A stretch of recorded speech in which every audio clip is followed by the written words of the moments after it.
Good evening, everyone.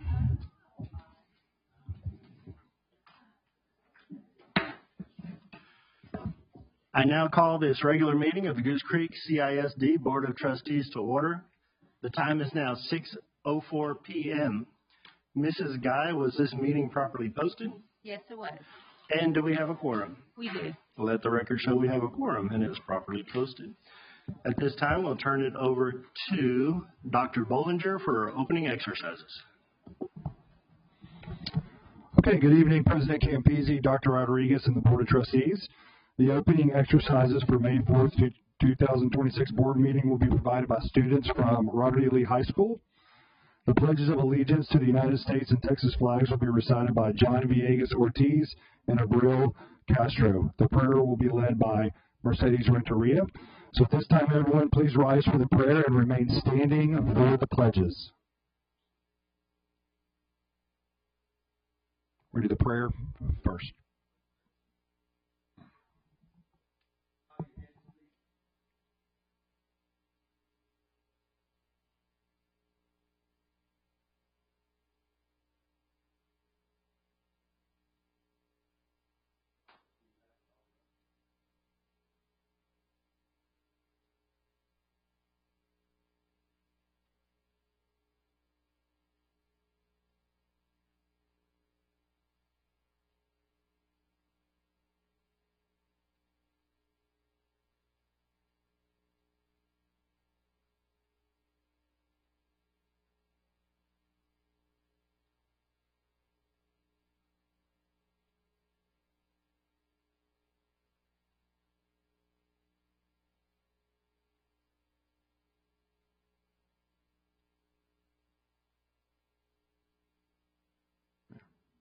Okay, now for the pledges.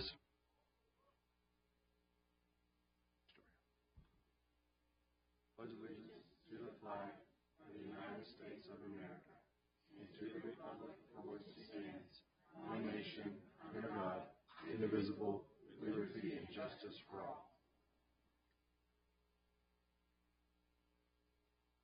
Honoring the Texas flag, I pledge allegiance to thee, Texas, one state, under God, one and indivisible. Thank you. You may be seated. Lee High School choir students will be performing two songs tonight, Good Timber Grows and From the Start. Students include Abril Castro, Alexi Colon, Isabel Cortez, Jaylene Flores, Meg Gregory, Kayavis Hurd, Analia Herrera Cardenas, Angela Martinez, Ingrid Perez, and John Villegas Ortiz. The students are under the direction of choir director Miss Deb Silverberg and principal Mr. Ernest Brooks.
Great job, Robert E. Lee Choir.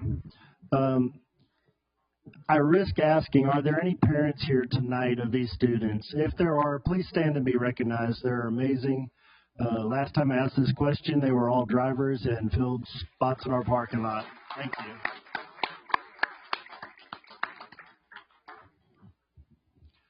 Thank you.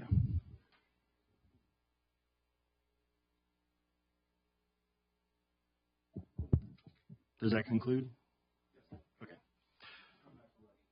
Okay, that concludes opening exercises. We'll move on to citizens' participation. Ms. Garcia, I understand at least one person signed up this evening. Is that correct? Okay, while that makes its way to me, I will go ahead and read the prompt.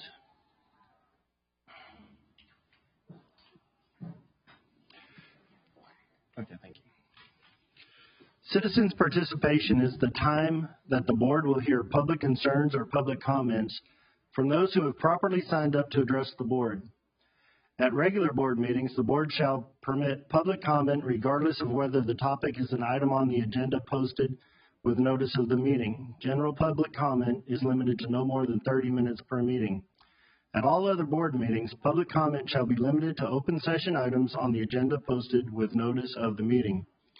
Each speaker is reminded that he or she is limited in his or her presentation to a maximum of 3 minutes, which can be further limited or reduced by the presiding officer, and that he or she should respect confidentiality concerns and refrain from attacking the personal character of any individual student, staff member, or board member in addressing concerns or comments. Pursuant to state law and board policy BE Legal, the board cannot consider or take action on concerns at this meeting unless they pertain to an item on the posted agenda for this meeting. Any deliberation or decision on an item that is not posted for consideration at this meeting shall be limited to a proposal to place the subject on the agenda of a future meeting. Ms. Guy, our board secretary, will keep time. You'll have 3 minutes to speak. When you have 1 minute remaining, she will chime in and say 1 minute. When you enter or when you come to the podium, please state your name, the topic you're speaking on, and your time will begin at that moment. We have 4 speakers signed up to speak, and the first speaker is Brenda Lopez. Welcome, Ms. Lopez.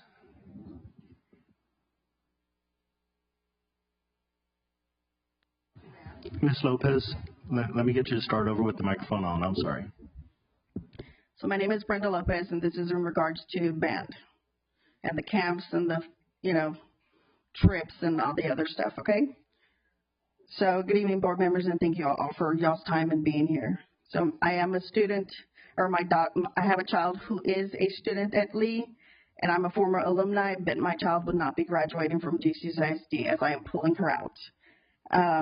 Because of violation of civil rights and school policies, students and staff harassment, bullying, and which the environment becomes difficult for the education process. And yes, I have spoken to the principal about the verbal harassment from Donnie Lacey and Julissa Placencia, so I will be submitting documents to your office and also to TEA.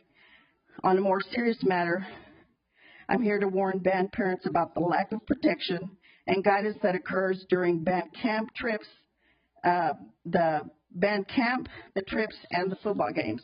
On a recent band trip, guidelines and procedures did not protect my child. On the charter bus, when children were vaping, watching porn on laptops, posing pictures and with obscenities in different languages, at the hotel, there was no appropriate measure taken to prevent what occurred, nor was a log written of anything or any of the wrongdoings. There was no chaperones walking the hallways after curfew, nor was there tape on the door to prevent any such acts as children leaving the room. On the way home, the gossip started on the bus, so teachers were notified of a vape because someone left it in the hotel room, not because someone was caught. That teacher then notified his friend, Donnie Lacey, which told him, don't speak to anybody about this. He then didn't talk to the principal. He himself handled the situation. Excuse me, Ms. Lopez. Yes, sir. Please refrain from referencing employees by name. Yes, You sir. can present general concerns, but specific complaints should be presented through the Understood. formal I won't grievance mention anyone process. else's name. Thank So you. during the band camp, similar things occur that have been brought to now my attention. So I urge y'all council members to look into this so y'all can protect the innocent children that are being destroyed. So parents, ask yourself, does your child possess the necessary developmental maturity to discern the nuance of a healthy and interpersonal dynamics from subtle toxic behaviors such as narcissistic manipulation, bullying, or calculated frenemies? Furthermore, do they have the cognitive and emotional sophistication to identify aggression, especially when insults are masked as humor or when envy is veiled as admiration? Do we as parents question their capacity for assertiveness? Do they have the fortitude to establish boundaries and the audacity to refuse or the strength to refuse, as well as strength to disengage from tough situations? Time. I'll extend 15 seconds because I interrupted. Equally critical, are they demonstrating the discernment to recognize pervasive and manipulative tactics, ensuring that they can make good decisions? Finally, concerned whether they are rendered silent or perhaps due to the previous conditioning where they weren't allowed to speak. Thank you. Thank you, Ms. Lopez. Our next speaker is Herbie Alanis. I apologize, sir. Same thing. If you would state your name, the topic you're speaking on, your time will start after that. My name is Herbie Alanis. The topic I'm speaking on is on advocating for school counselors. Good evening, members of the board and superintendents. Thank you for the opportunity to speak. I would like to advocate for school counselors at Goose Creek CISD. School counselors are entrusted with significant responsibilities, including supporting student mental health, responding to crisis situations such as suicide and CPS reports, delivering and coordinating social emotional learning to students, scheduling required coursework, and ensuring students meet high school graduation requirements, as well as prepare them for college, career, and military pathways after high school. These responsibilities are essential to the overall success and safety of our students.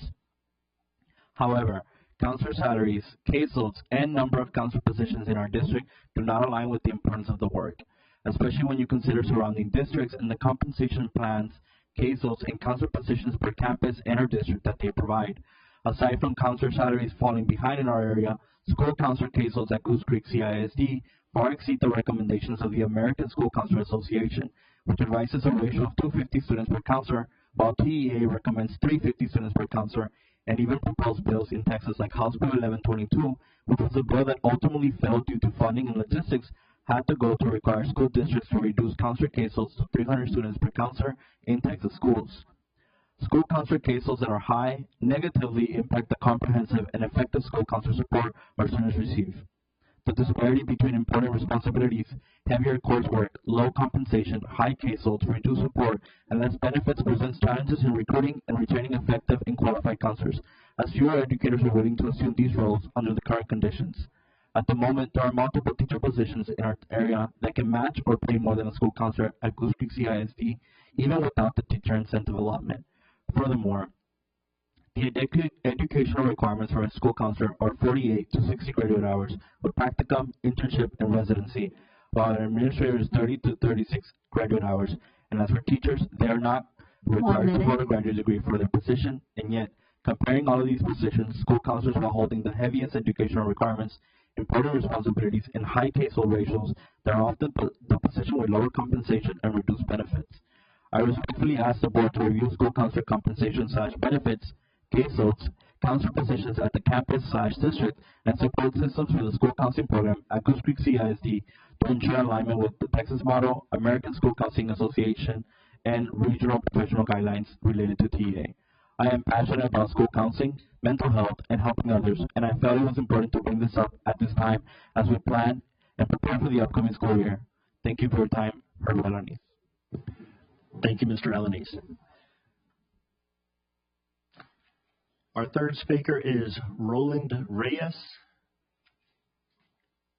Same thing, Mr. Reyes. You'll have 3 minutes. State your name, the topic you're speaking on, and you may begin when you're ready. A little taller. Roll Reyes. So I'm here today to talk about my son and Sterling for current placements because of his cell phone, which we will honor because he made a mistake. But my two issues are transportation and negligence from the school district. So let me elaborate a little bit on that. We just moved about a year ago from Baytown to the other side over here, 146. In order to get to the points, it's a good 4.8 miles. And, you know, in the past, my sons, my kids, I've already had 4 graduates from this school district. When they had point placements, we were able to get them to points. It was a lot closer. It was within a mile. But now I have no resources to get into to and from points. I already went to the administration. I went to the current superintendent, through dialogue and through phone calls, and I've gotten no resolution at all. So today we withdrew Joseph from school because he had no way to get two points and from point. I'm not arguing the cell phone deal. It is what it is. I don't agree with it, but it's a policy. You know, he's got to be held accountable for it. What I don't agree with is the fact that the school district is telling me it's my job to get him to and from the point placement, and I don't agree with that. To me, in my opinion, it's on the school districts. You know, I don't know the law very well, but I know that it's, you know, to get them safely to and from, that's the school district's responsibility, okay? So I've been told that, you know, it's my responsibility. Not happy with it. Like I said, we have 4 kids graduated from school. We've done it all as far as a point placement, but I just think something to be done with it because today after we dropped my kid from school, he probably back to see you next year, and me and my wife not having about. So that's all I got to say. Thank you. Thank you, Mr. Reyes. Thank you. Our fourth speaker is Rebecca Meismer. I saw you somewhere. Welcome, Ms. Meismer. 3 minutes. State your name, even though I just did, and the topic you're speaking on. You may begin when you're ready. Good evening. My name is Rebecca Meismer, and I'm speaking on the grievance policy recommendation that's going up for a vote tonight. And I'm also a Goose Creek parent. I'm here tonight because what you vote on matters more than policy. It affects whether parents in this district are truly heard. Right now, the state has put protections in place that give parents more time, more access, and more transparency when filing grievances. And tonight, you're being asked to roll some of that back, to shorten the time parents have to file, to limit their ability to add information, and to shift control over whether concerns are heard publicly or behind closed doors. I want to be very clear about something. When you reduce time, restrict information, and limit transparency, you are not improving the process. You are limiting the parent. And when parents feel limited, they feel unheard. And when voices are limited, problems don't disappear. They just stay hidden longer. I am standing here as someone who knows what it feels like when concerns aren't fully addressed, when things don't get the attention they should, and when accountability feels unclear. No parent should ever have to wonder if more time, more openness, or more transparency could have made a difference. These policies may seem procedural, but they have real impact. Because behind every grievance is a student, a family, and a situation that matters. My son Andrew used to say, "Today is a chance to be better." And that's what I'm asking of you tonight. Be better for the parents who are trying to be heard. Be better for the students who depend on adults to do the right thing.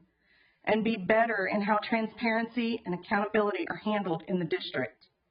You are the voice of this community when you sit on this board. And that means protecting not just process, but trust.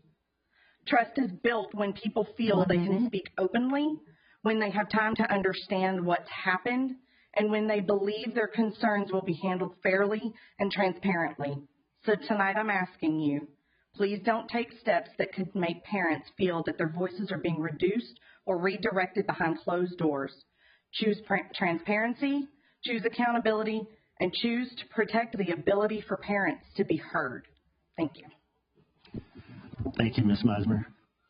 And that concludes citizens' participation. We'll move on to item number 4 on the agenda.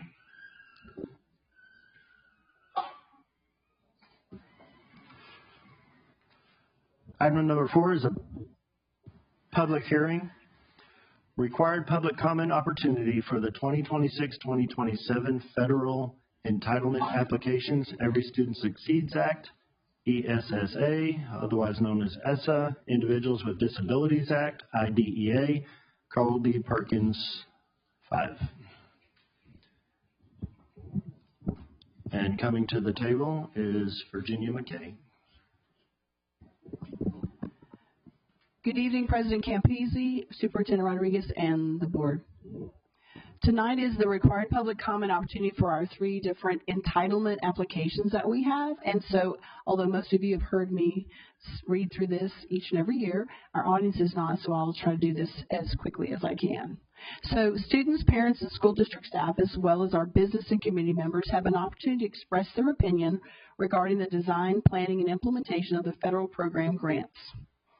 Our ESSA program grant is the Every Student Succeeds Act, and it is an entitlement grant that provides non-competitive formula-based federal funding to school districts for specific educational purposes. The first one, Title I, Part A, is for improving basic programs, and this special revenue fund provides supplemental high-quality educational services and resources to help schools with high concentrations of students from low-income families. Our Title I, Part C is the Migrant Education Program. These funds provide supplemental instructional and support services, including conducting our identification and recruitment, data collection, and records transfer as required by the law for migrant students and their families. We also have Title II, Part A, which is supporting effective instruction.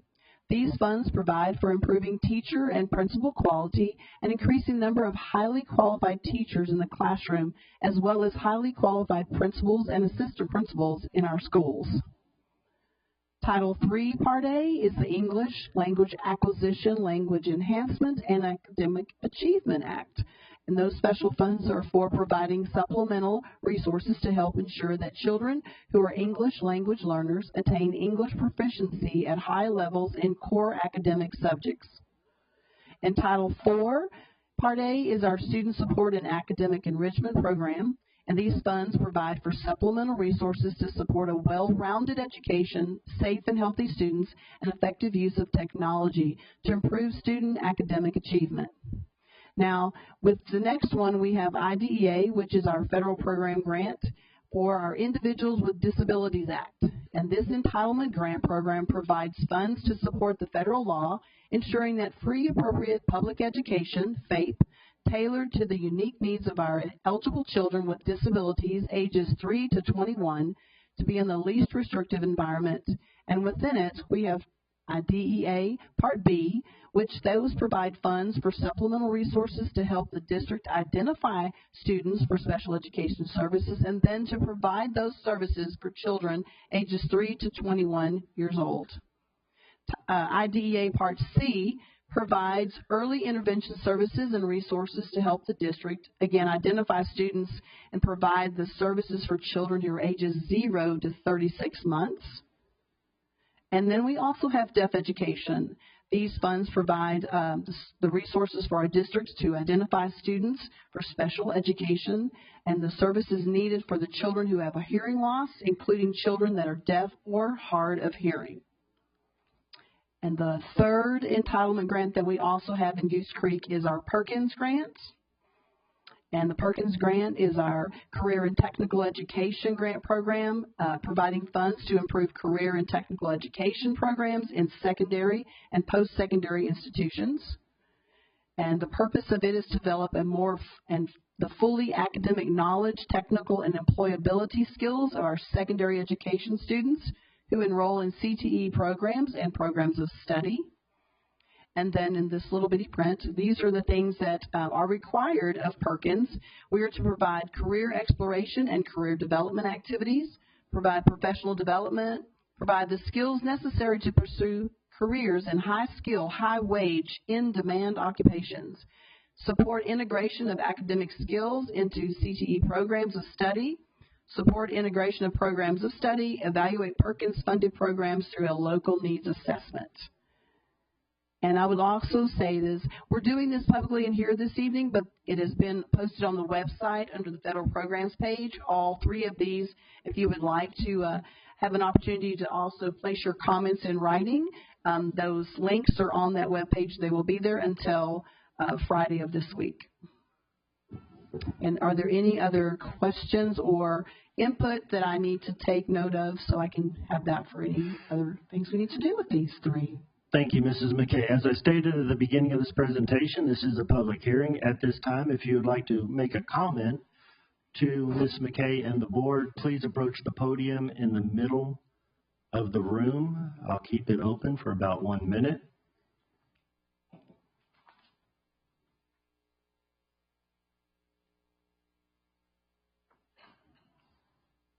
If anyone would like to make a public comment related to this public hearing, please come forward at this time.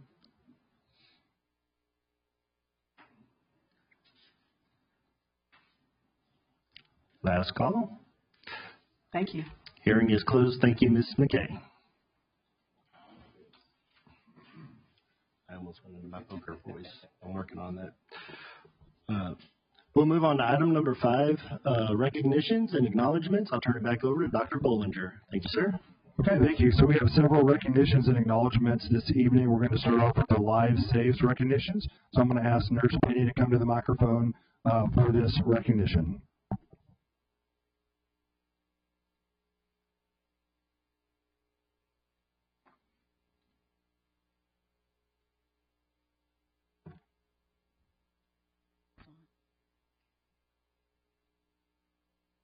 Oh, yeah, thank you.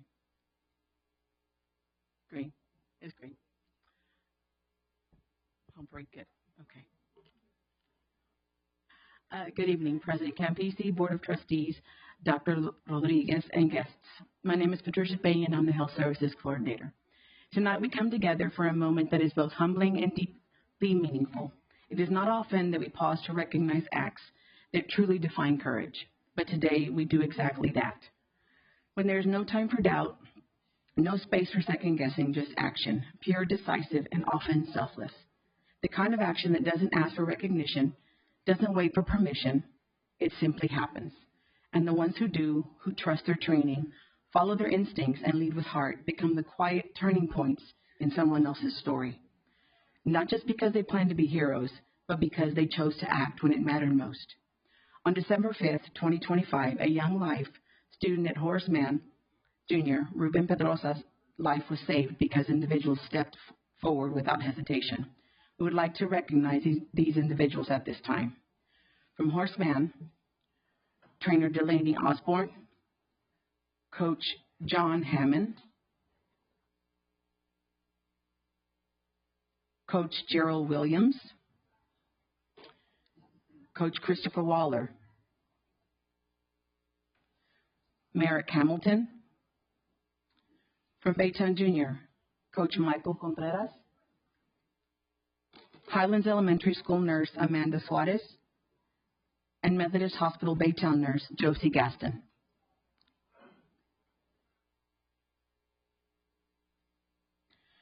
Ruben was playing in a junior high school basketball tournament like he has done many times before, but on this evening an event changed his and his family's life forever. As Ruben was exiting the court for a break, he collapsed. All came together immediately to provide the necessary time and space for life-saving measures to allow EMS to arrive and transport Ruben by life flight to Texas Children's Hospital. Ruben was in the hospital for 3 weeks, undergoing open heart surgery. He was able to return to school on February 14th. Please welcome Ruben and his family. They would like to thank these caring individuals that allowed him to see each other another day.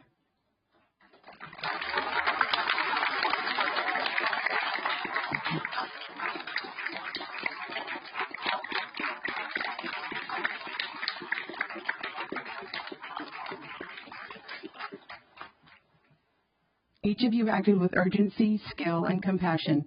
You did not wait, you responded. And because of that, a family still has their child and his future continues to unfold.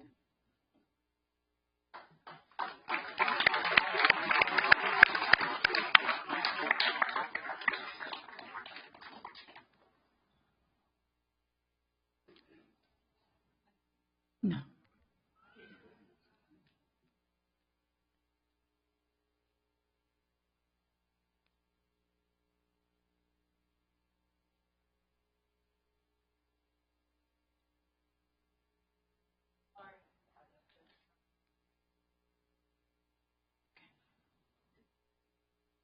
Bring them out that way.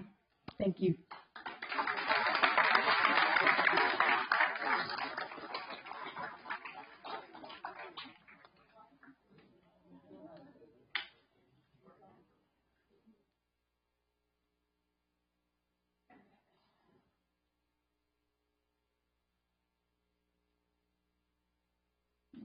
Stay there. We're not done yet. Then again, on March 19, 2026, history repeated itself, but so did courage. Another life, Ross S. Sterling student Kavorian Aldridge's life was saved thanks to the actions of, from Lee High School, trainer Brandy Jones, Coach Titus Stanberry, and Coach Roger Sutterfield.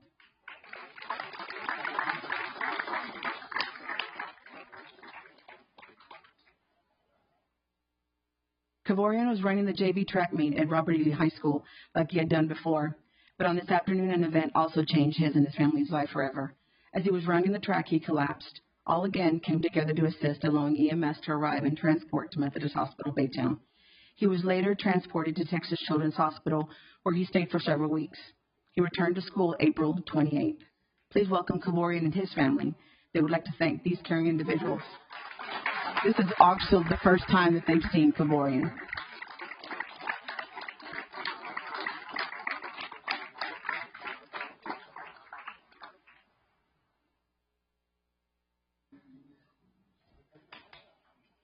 This is the first time that Kavorian has seen them.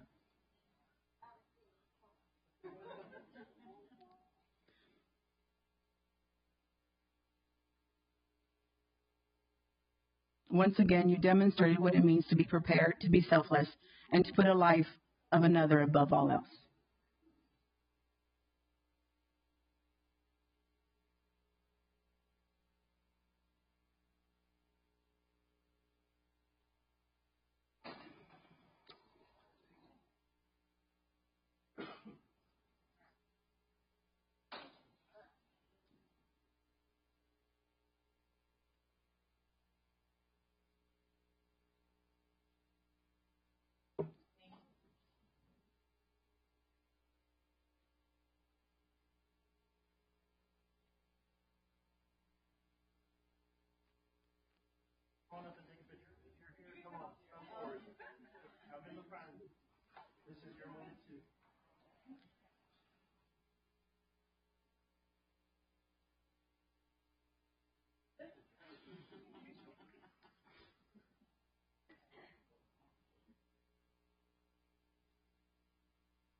To all of you being recognized today, there are no words that can fully measure what you have done, but we try because gratitude matters.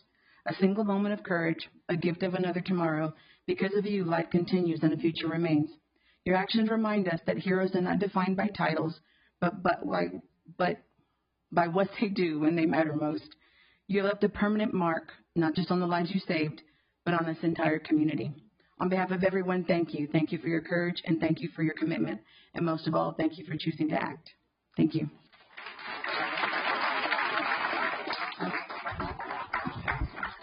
And I want to acknowledge our nurse coordinator, Nurse Patricia Pena, because she is not going to acknowledge herself.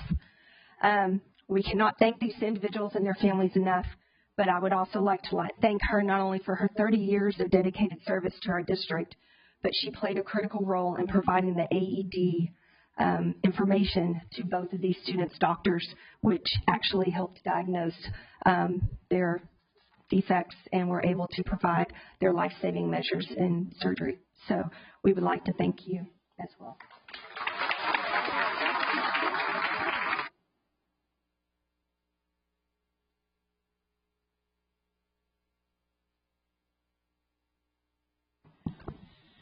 Okay, that was a wonderful recognition. Our next recognition deals with National History Day and also Texas History Day.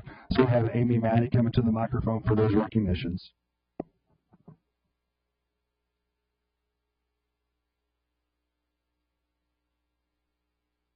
Good evening, President Campisi, School Board, Dr. Rodriguez. We're proud to recognize the following students for their outstanding achievements at the Texas History Day competition. Receiving special awards for their projects, we have Jonathan Lewis and Yashvir Singh Gill from Goose Creek Memorial, who received the Naval Order of the United States Award, as well as the National Maritime History Society Special Prize for Maritime Projects for their group exhibit, Subsafe, Revolutionizing the Depths Through Vital Reform. They were under the direction of teacher April Vogel.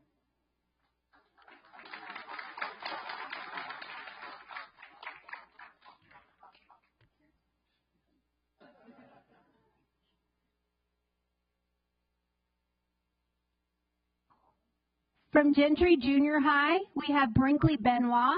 She received the Outstanding Regional Junior Division Project Award for her individual documentary, Up in Smoke, How the Tobacco Industry Lost Its Grip on America. Brinkley was under the sponsorship of teacher Sarah Capistani.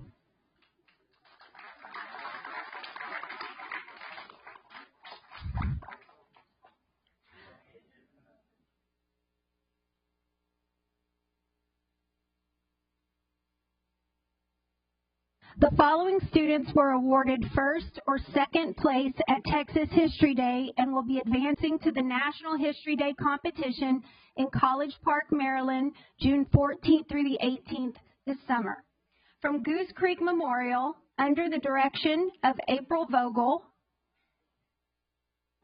we have Ananya Sood. She was awarded first place for her individual documentary, We All Bleed Red, Science, War, and the Fight for Equality. This project also received a special award at Texas History Day for Outstanding Regional Senior Division Project.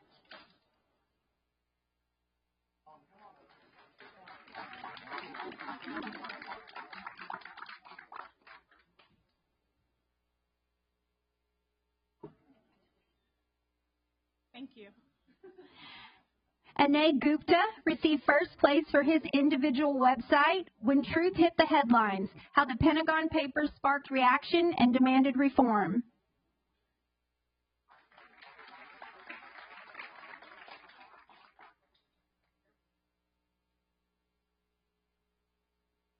Manavendra Chauhan earned first place for his historical paper, The Spark and Champaran, Revolution Through Satyagraha, Reaction of Empire, and Reform that Reshaped India.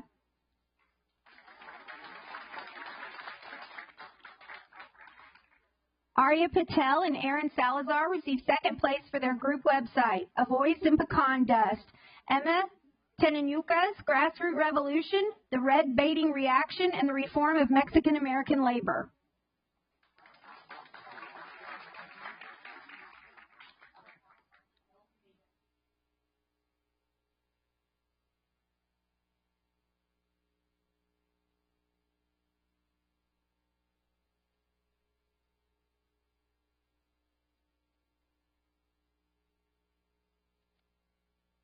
From our junior high campuses, Austin Thomas, David Orellana, and Jack Bettine earned first place for their group exhibit, On the Line of Scrimmage, Revolution, Reaction, and Reform Under the Helmet. These Baytown junior students were under the direction of Seth Tunick and Heather Caraway.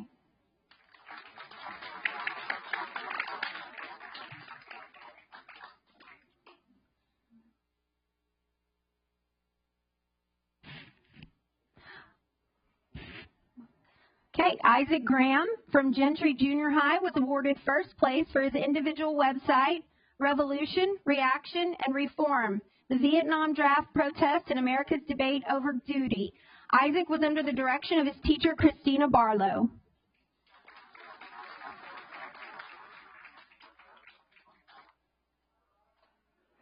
We look forward to nationals. Please join us in celebrating these students and their remarkable accomplishment.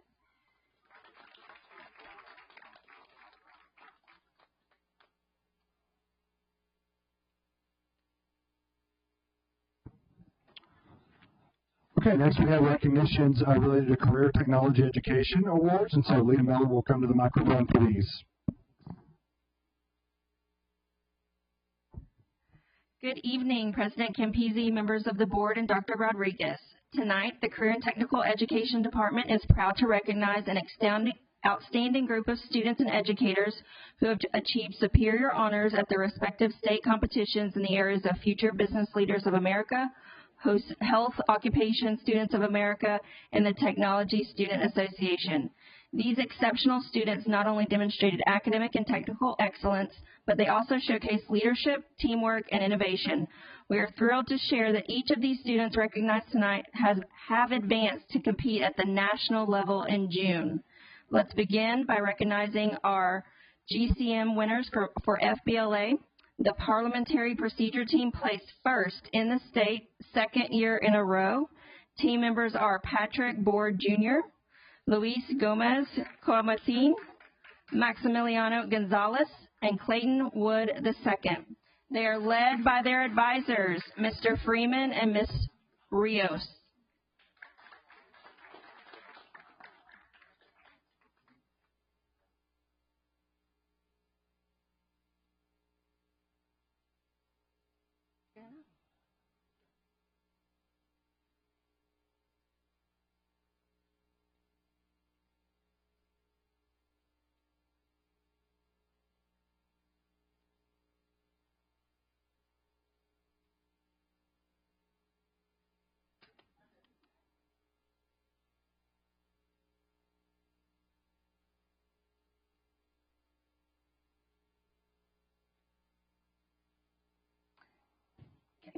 Next, we honor our HOSA winner from Sterling High School. Lee Wynn placed second in job-seeking skills at the state competition. She is led by her advisors, Ms. Allen and Mr. Kuntz.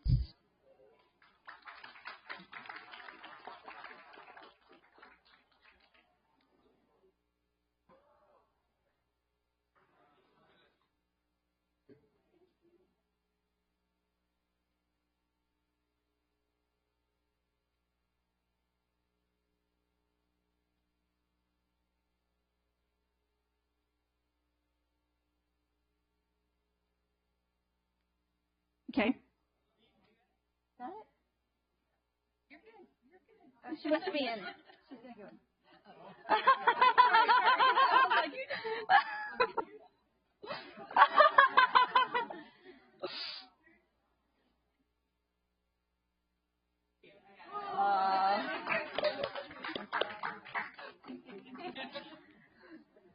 Okay, the Technology Student Association team from Goose Creek Memorial High School, we're going to recognize two teams that are advancing to nationals. The biotechnology team placed first in the state competition. Team members are Nikita Gupta, Ananya Sood, and Harun Mahi. Ms. James is the advisor for that team.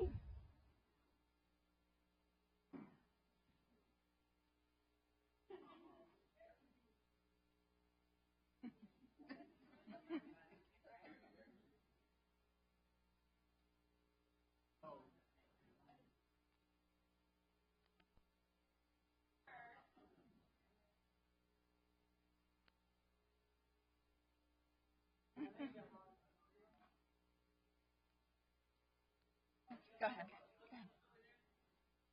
Thank you. Okay. And our second team, the Forensic Science team, placed second in the state. Nikita Gupta is representing her team tonight. She's won two different teams. Just amazing.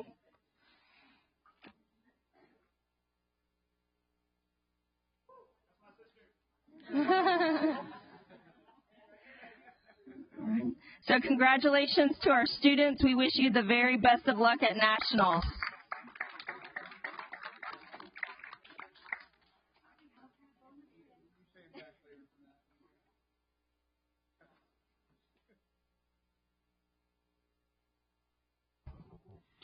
Okay, next we have awards surrounding fine arts. We have two specific awards, so our Director of Fine Arts, Ray Levine, will come to the microphone for these.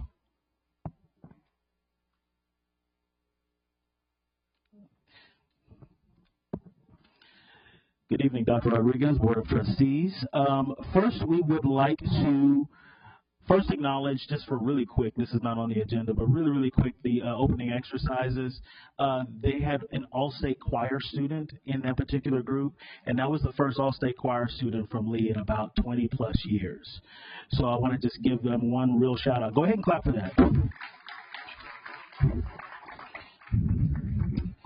Secondly, Goose Creek CISD Fine Arts proudly request recognition of students who have achieved outstanding success in the State Visual Arts Scholastic event that was held at San Marcos High School. State Base is one of the most prestigious visual arts competitions in Texas, with over 32,000 entries submitted statewide. From these, only 2,141 works advanced to the state level, where student artwork was adjudicated by panels of experts. I'm going to put a little extra emphasis on this. All Goose Creek CISD students who advanced to state earned the highest possible rating of 4, and all were awarded state medals. Additionally, Goose Creek Memorial High School student Mr. Gavin Wyatt was awarded the Gold Seal, recognizing his work among the top 7% of all entries in the state. So the following students and teachers are recommended for recognition, and we do have a few people sick today, so we have a stand-in. So first, Miss Annie Watson will be representing her students. Go ahead and clap for Miss Watson.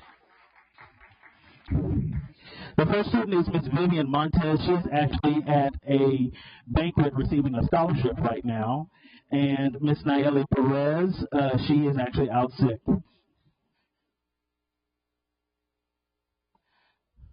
She's doing her best Vanna White right now. Okay. Next, from Lee High School, we have Mr. Diego Trevino. Go ahead and clap for him. State medalist.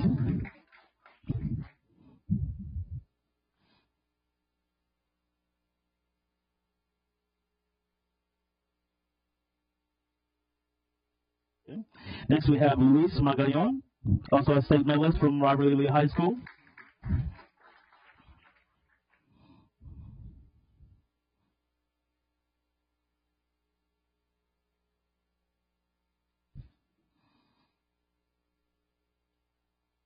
Next, we have Miss Holly Hester, another state medalist.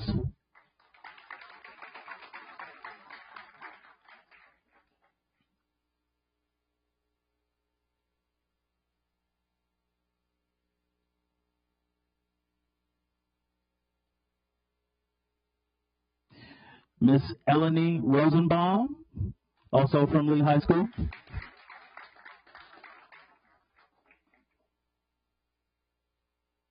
And all of these students were taught by Miss Melissa Rangel and Miss Candace Ferguson.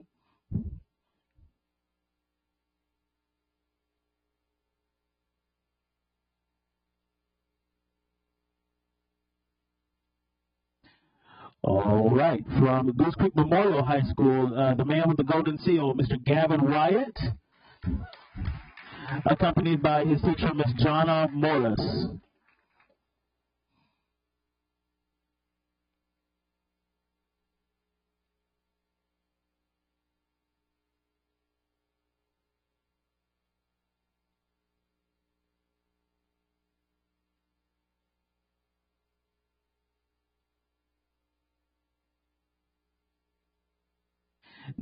Next, we have Miss Melody McMurray, a state medalist, and also another student of Miss Morris.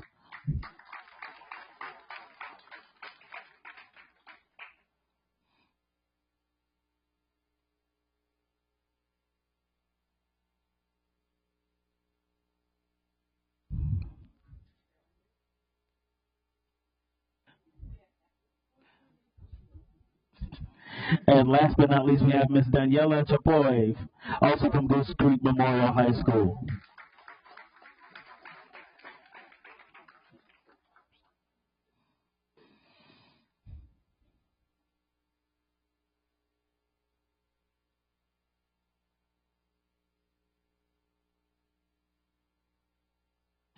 Let's give these art students another big round of applause.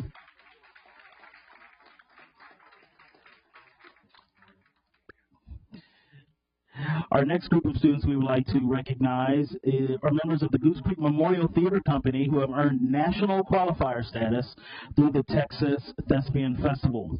Earning national qualifier distinction reflects a high level of performance, design, and technical theater excellence and qualifies these students to compete at the International Thespian Festival, and also representing Goose Creek CISD on a national stage. The following students are, first, for hair and makeup design, Miss Autumn Zaruba.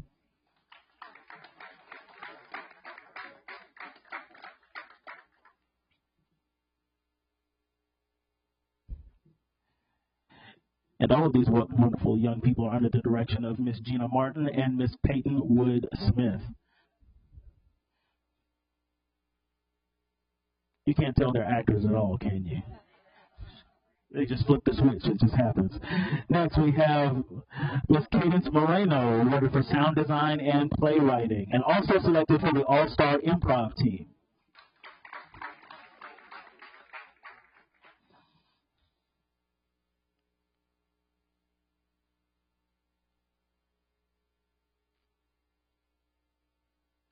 All right, for prop construction, we have Connor Garrett.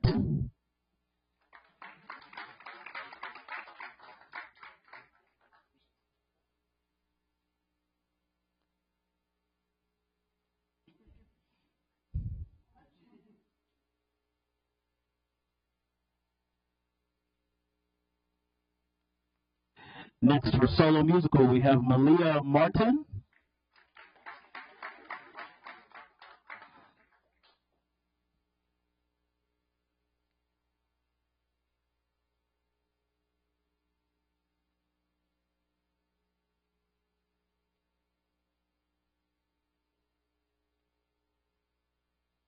Our next national qualifier for costume design, Mr. Michael McDonough.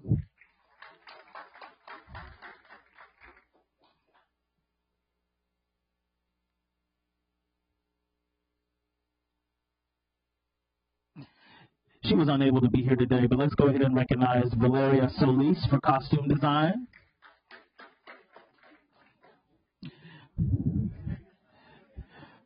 So the person standing in for Valeria Solis is Mr. Matthew Gates for theatrical marketing. Go ahead and give him a round of applause.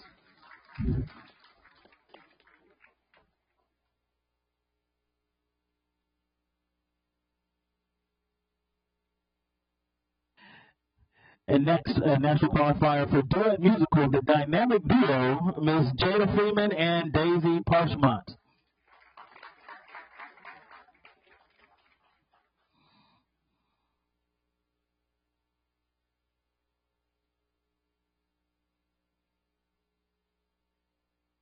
All right, and last but certainly not least, for scenic design, Jackson Hartis.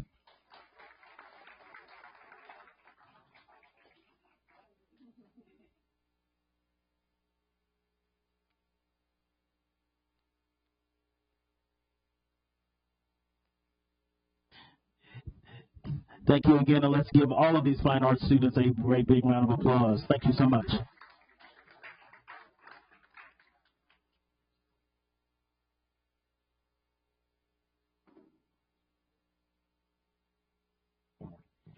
Okay, we have one more recognition. We have a Healthy School Awards presented by Amanda Kennington.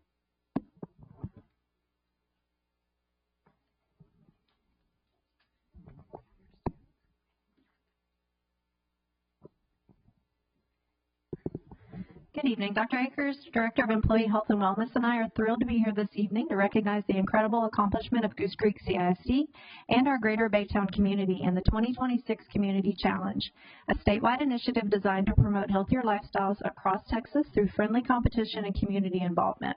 We did it. Out of hundreds of communities and school districts across Texas, Goose Creek CISD earned first place in the medium school category, an amazing accomplishment that reflects the energy, enthusiasm, and dedication of our school staff, students, and families. The City of Baytown also earned second place for their outstanding commitment to Healthier Texas. Congratulations to local leadership for pledging your support and winning the Healthier Texas Community Challenge. This award is a testament to the power of collective action. It shows what happens when a school district and city truly embraces the spirit of wellness. The challenge reflects what's possible when individuals commit to their health and support of each other along the way. We want to take a moment to recognize a community-wide top performer, our local champion for the 6th year in a row, Mr. Sam Chapa.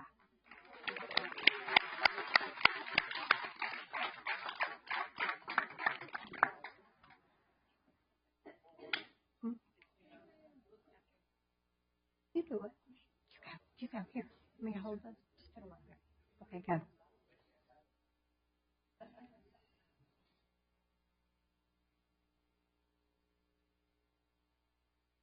Get in there.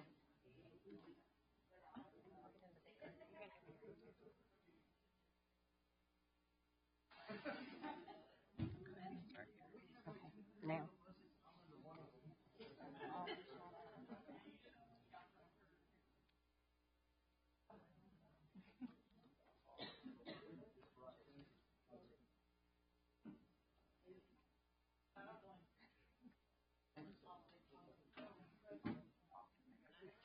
Get the bell.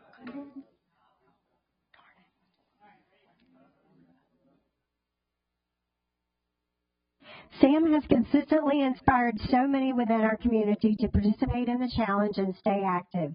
While promoting the challenge, he said, "This is our year," and he was right. City leaders will be recognizing Mr. Chapa at a future council meeting for his accomplishments. Congratulations, Sam.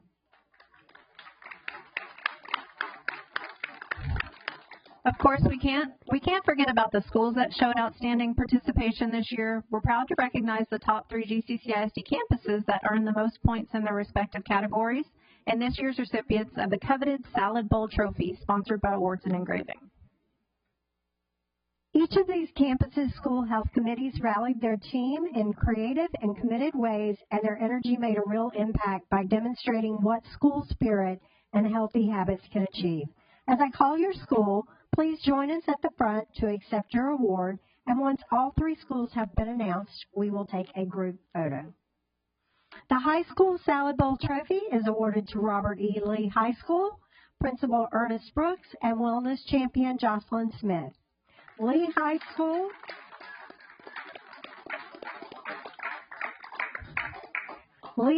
was one of the top organizations in the entire state.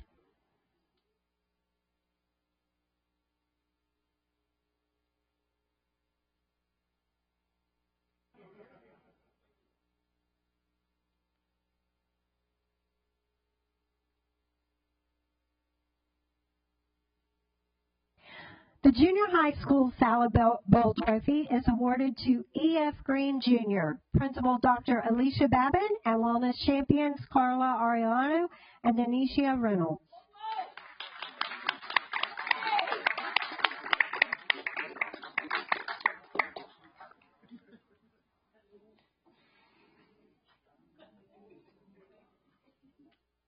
Go E.F. Green.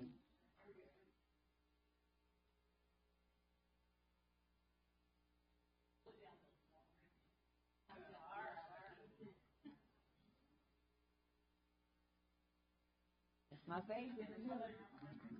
Congratulations. And last, certainly not least, the Elementary School Salad Bowl Trophy is awarded to Carver Elementary.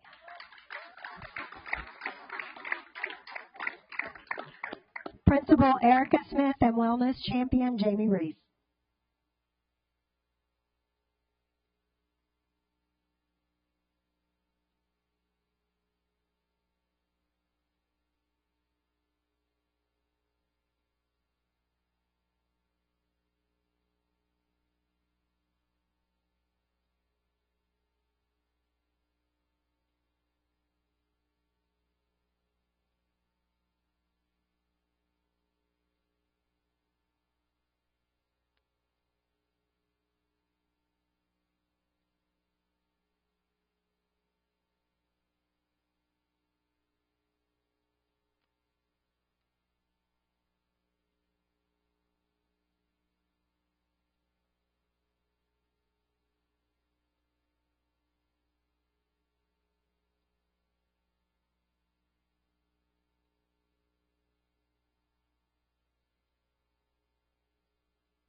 Okay, and that does conclude our recognitions and acknowledgements. Thank you.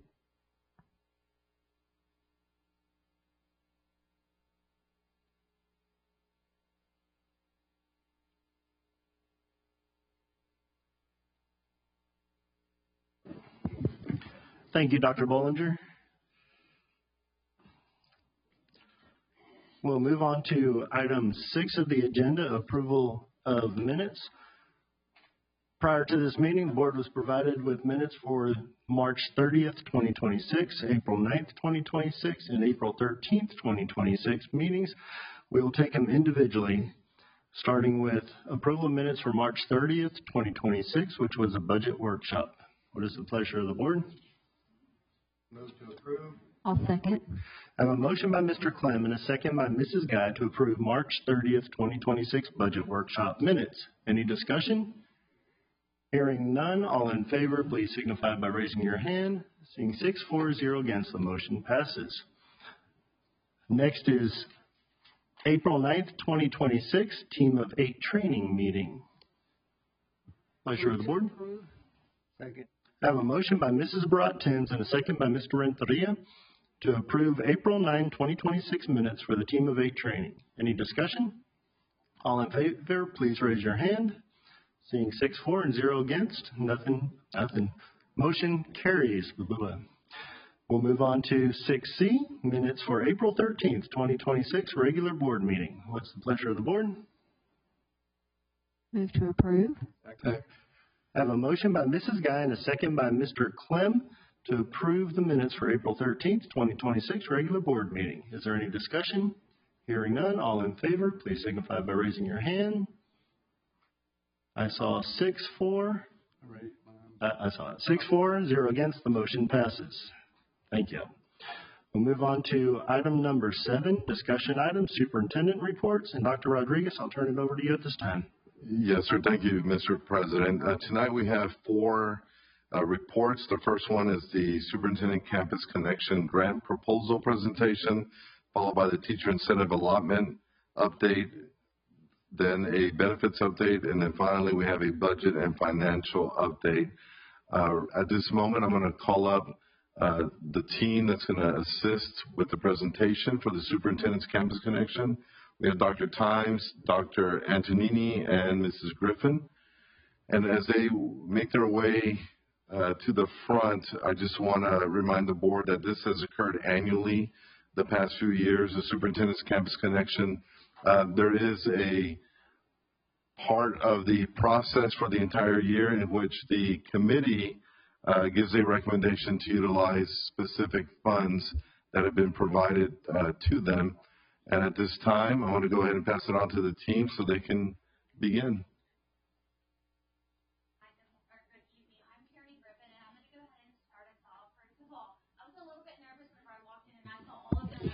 Oh my, I'm sorry, let me I interrupt. was talking in front of all of them. And then, they started walking out. So it's fine. So I'm part of the Superintendent Campus Connection Committee. And what that means is that it's a single person from each campus. Here's a picture, a beautiful picture of all of us, right? And so what we do is we hear the concerns from our campus and we kind of bridge the gap to the admin. And we meet with the superintendent once a month. And so what we talk about is a variety of things. And while we're in these meetings, we brainstorm ideas, we vote on different topics, and we also have a budget, which was, it varies each year. And so we have to decide what do we spend this money on, right? And we want to make sure that it has an impact that benefits the school district as a whole. And so a little bit about our history. So in 2024, they implemented the Smart Hall Pass program for the upper grades. In 2023, they did a tailgate at the Baytown Nature Center, and if you were here, we know how some people felt about that. In 2022, teacher gift boxes at the 23 convocation. I thought that it was also worth noting that in 2018, we did the window covers for the school to, kind of increase the safety for our children as well as our employees. Good evening. I'm Dr. Insini, and I also had the pleasure of serving on this committee this year. our main concerns that we heard from teachers, for the most part, were about student safety. That was the primary concern that we got. And of course, a lot of these concerns were anonymized, and so it was across the district. All of our elementary and middle and high schools had the same safety concerns. We also had some concerns that addressed student behavior issues, and there was some concern from a few campuses about the issue of teacher retention. But far and wide, it was campus safety that was on everybody's mind. Our target this year, again, as Ms. Griffin said, was $50,000 of funding and how to allocate that in the best interest of our teachers, our students, and our staff. Three main ideas emerged from our committee's original poll that we took together.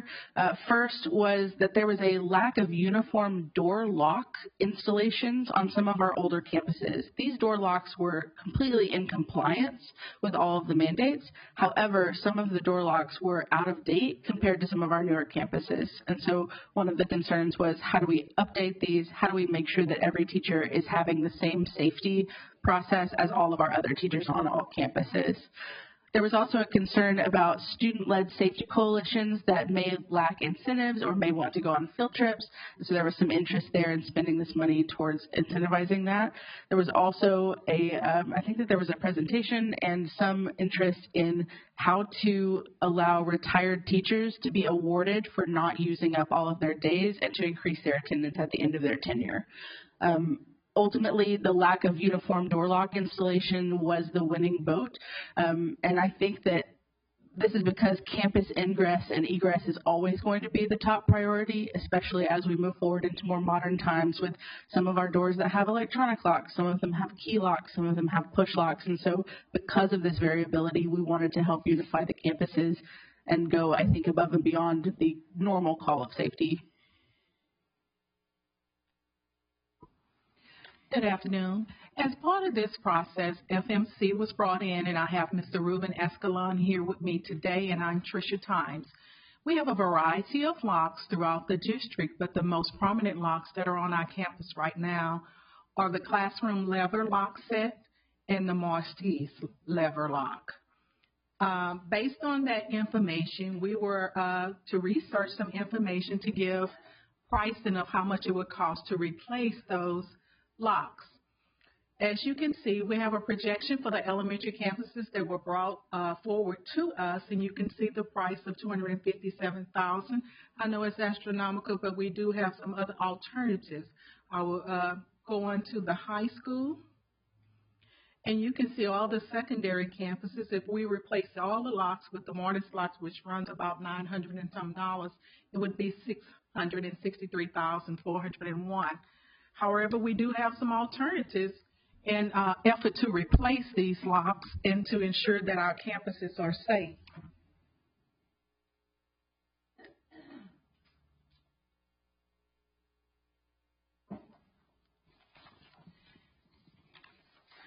With these alternatives, please be mindful that it would void the warranty on the locks if we did this, but it is an economical solution to the problem that we have, and that would ensure that the classroom doors remain locked at all times. There would be no lever to switch back and forth, unlock or lock. They would remain locked all the time. With that, we currently have a need of 980 mortise locks. If we just did the locks at $938, it would be $920,000. If we did face plates, which would go on the inside of the door, that would cost us $43,800 something. But if we just bought screws at $15 a box, that would run us $75. However, with these situations, we would need labor. And at this time, we cannot truly just equate how much labor is needed or how much it would cost, but this is an alternative to it. Also, we have push locks within the school district. We have approximately 160 of them, and to replace them by putting a pin in, it would cost us $48. So tonight, I have Mr. Ruben Escalon here with me. He has a demonstration of those locks, demonstration of the locks that we currently have, as well as the replacement.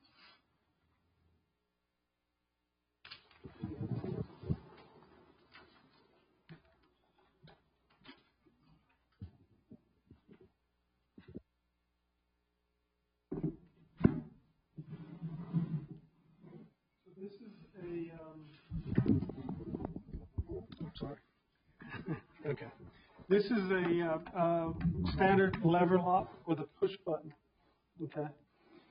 So what we would do is put this in the lock position, okay? Drill and tap a tension pin in place, okay? Once that's inserted, okay, you can open it from the interior. Once you close it, it shouldn't open, okay, until you open it from the inside, okay? It's automatic lock, okay? That's that one.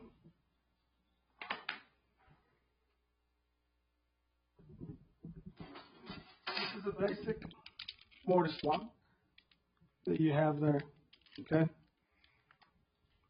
This screw here, okay? If we insert that screw there, okay, it stops the function of locking and unlocking, okay?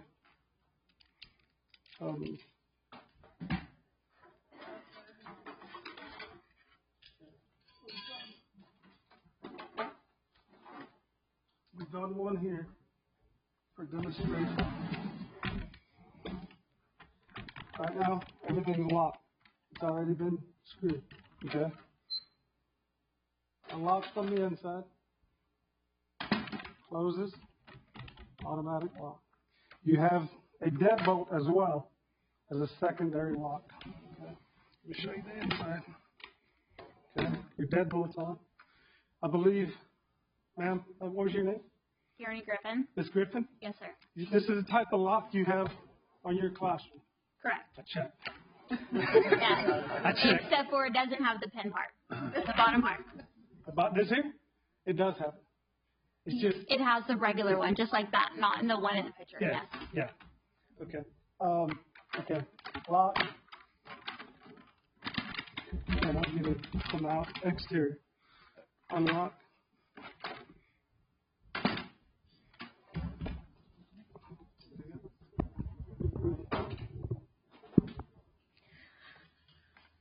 At this time, are there any questions?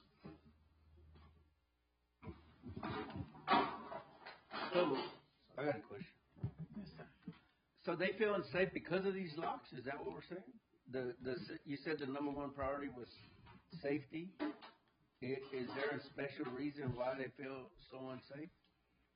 It wasn't necessarily that we feel unsafe. It was the matter of the incident that took place. And if we had these locks right on the doors, automatically the children wouldn't be able to get in there unsupervised. That's kind of where we took our mindset. And I mean, I'm going to be honest with you. I'm the person who submitted the idea to the committee originally. And so my rationale was, if we can prevent one incident from happening, that matters.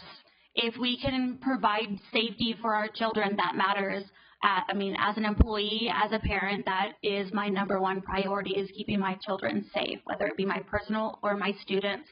And if we can do something, whether it be that it costs, a lucrative amount of money, if we put X amount of money each year and we make that a priority, then, that's a route to go. If you do the other route that was presented as well, we completely understand that that's y'all's decision to make. However, we just want to make sure that we put the money that we were provided to good use. We didn't want to provide somebody with a chair or a t-shirt. We wanted to make sure that we were utilizing the funds in a way that had an impact. So, let me ask you another question then. Go for it. So if he locked your classroom with the regular lever lock, the regular one, could they get in like that? If it's locked? He showed, the presentation was that he showed you couldn't open it unless you open it from the inside. Without a key. So if you have the key, you can open it from the outside, obviously. Right. However, I'm sorry, let me start over. So it's not a matter of feeling safe. It's that we have to have our doors locked. Feeling safe, yes, but that piece that you're talking about. We have to have our doors locked when we leave our classrooms, and from what took place, correct? So a way to help with that is that the doors are automatically locking, that there wasn't, I forgot, or there's a substitute there that day. It's universal. You leave the classroom, you leave that room, you know that the door is locked behind you because it automatically does it. Think about a smart home. So in essence, what it's doing is it's preventing anyone from putting it into the unlocked position, correct? Correct. Right. Just to add on, there are also some elementary schools, we were told by some of the elementary teachers, that still require a key to open and a key to close. So whenever they take their students to PE or to the cafeteria, they are having to physically stick the key in to then lock their door instead of being able to stay with their children in the hallway and then know that their door will lock behind them. So I think the original desire was for those older campuses that don't have that auto lock feature to be updated first, and then as we go through, increasing the safety, just like she said. We're going to spend $123 for screws and pins. So where's the other $49,999 going of your $50,000? On labor? That's true, but right. It just depends what method you decide to use, sir. That's what's going to be the determining factor, and then how much manpower is needed. Okay, so what are we going to be asked to do? I think first, the decision to whether or not you would like to use the pin method, the screw method, the pin method, and if so, if you would then like to go forward with that and then figure out labor costs and evaluate each campus. We would recommend starting at elementary, moving to middle, and moving to high, because that's sort of the areas of need, and the age of the campuses hopefully should be a factor. So there is no action being required from the board. We just wanted to use this opportunity to gather information, thoughts. We have the money to begin a process that is a longer bigger financial commitment, or we can go ahead and begin the process with the amount that you mentioned and then identify how much labor is going to be. But tonight's presentation is just so that the board and the community were made aware of what the group was thinking, what their thoughts are when it comes to safety, and then just for us to gather some feedback from the trustees. Well, first I'd like to say that I think the recommendation that's come back from y'all is pretty amazing. Obviously, the chairs were nice and the events were nice, but this is something lasting. I tip my hat to the idea that we found workarounds that we can do something in a very less expensive manner. So thank you for coming tonight and bringing the props and showing the board exactly how that works. But overall, this is a tool to help us remove the human element out of making a mistake and leaving a door open. Is that correct? Yes. All right. Are there any more questions? Yeah. How much input from each committee did you get from our inside police department for us? The safety factor, the locking mechanism, what did they think of this particular idea, what you're trying to do? So the SCC committee simply came up with the idea. We then, Dr. Rodriguez pulled in the experts, right, the building experts, the safety experts, and they dug a little bit deeper into that piece of it. So I am not 100% sure what data they collected from the police chief or the police staff of Goose Creek. And our chief is in the back, but I'm not going to put him on the spot. I'm gonna have him remain out there. I was just curious. So we had conversations, and I'm not going to speak for chief, but I do know that he's committed to ensuring that our students are safe first and foremost. I mean, that literally is the most important thing that we can do for parents. Parents are sending us the most precious part of their life. Right. Their expectation is that we keep them safe. So we're still in discussions. At this moment in time, what we wanted to do is just make the board aware of some of the conversations that were occurring, and then we will gather some feedback, and then we will make a final recommendation. Like I stated earlier, and of course what the team stated is there's a huge financial amount that we can begin the process with $50,000. There's an area that we can begin doing some work now and address the majority of those doors. And of course, we're always open to any other type of recommendation that comes from anybody that's listening at this moment in time. That was just, I saw Chief back then. I was like, how much did we get? Just in general, just wanted to. Also, the Texas Education Agency that did the DVA also made a request that we pin all the push locks, and so we did receive that information from them. And just so happened this came out, and so it worked in the favor. Okay. I do have the last slide, and that's the slide that's currently up there. I just wanted to inform the board of some of the things that we're going to be doing differently next year. So for 26-27, I did pull in some representatives from the group, and we had a conversation about what does next year look like. One of the things is that we are going to maintain the group as it stands. There is a selection process, and it is becoming Teacher of the Year for a campus. If the Teacher of the Year declines, then there is another representative that does become the voice of the campus. We are going to maintain that part of the process. We did decide that in the future we would like to have group discussions. So every month we'd like to utilize our time to not just identify how we can utilize $50,000, but we want to identify some of the actual issues that are occurring within the school district.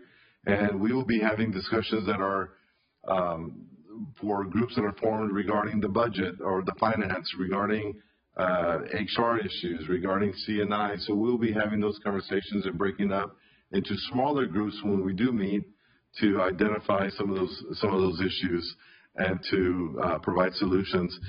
The third part there is the financial commitment. We are not looking to have a $50,000 amount. We're looking to solve problems, and if we can solve the problem and it costs more than $50,000, that would be something that we bring to the board. Going back to what the group was saying earlier, I'm sure everyone appreciates the shirts, the chairs. Y'all help me out. I wasn't here the past few years. Umbrellas, things of that nature. But the group is truly committed to identifying the problems, finding a solution, and if there is a monetary amount greater than $50,000, that is something that we would then share with the other administrators and see if we can solve whatever problem it is at that moment in time. And at the very end, we are committed to having one voice but multiple solutions. I will always honor the past, and I think it's important with the previous decisions that have been made. But we have a committee of teacher representatives from the campuses that are wanting more. And at this moment in time, we're choosing to go in a direction that allows them to voice their concerns and to share what is occurring at the campuses and see if we can identify solutions for those issues. So that is what we're bringing for the 26-27 school year. And at this time, that is all we have, Mr. President. Thank you all so much. I appreciate it. Thank you for bringing the props out. Thank you.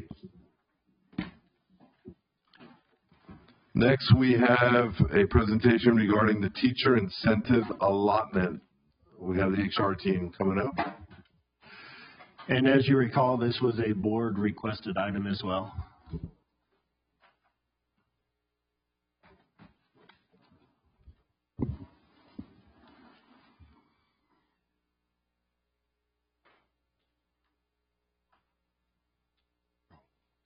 And I do want to say from that teacher incentive allotment, we will be transitioning to the benefits update as well.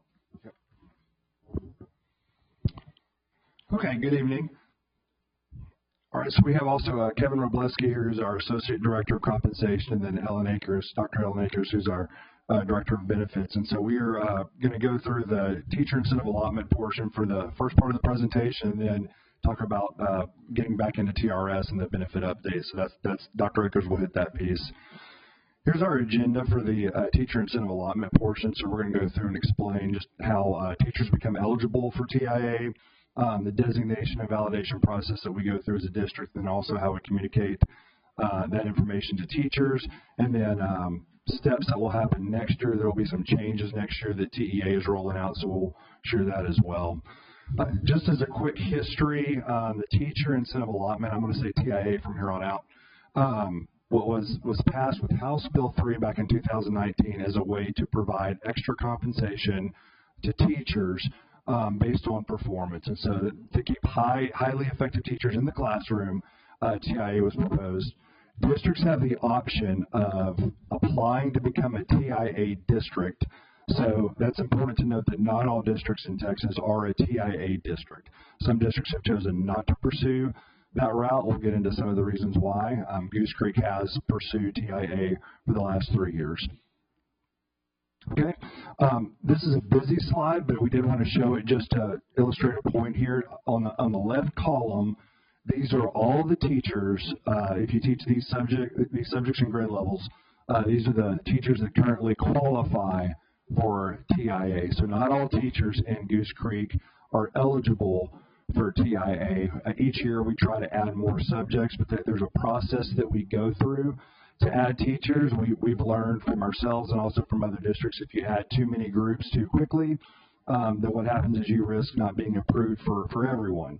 And so it's an all or none approval process. And so right now these are the groups that are validated, that are eligible. And then we've also listed, this is on our TIA portal app, our app that our teachers can see, and we'll explain that here in a second, but it lists the assessments that are used for growth for each subject in each grade level.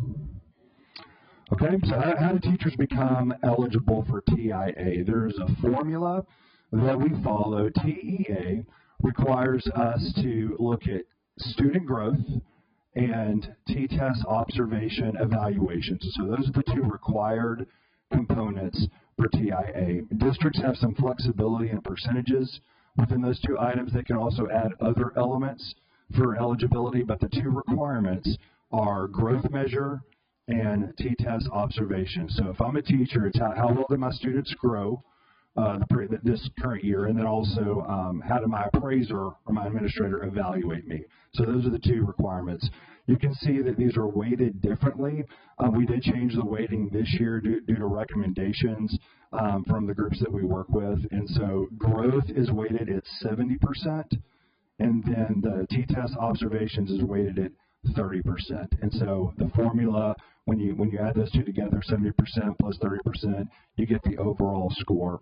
Also, what's important at the bottom, if you look at the very bottom, TEA has minimum requirements, and so a teacher cannot be eligible if they fall below one of these two requirements. So what does that mean? That means that if this year I'm a teacher and let's say that 50% of my students showed growth, which means 50% of my students did not show growth, then I am not eligible for TIA. Why? Because the requirement is 55%.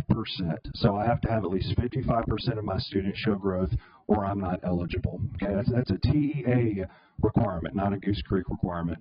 Another minimum requirement is observation score. So my T-test observations for domains 2 and 3, there's 4 domains, but we look at domains 2 and 3 for TIA.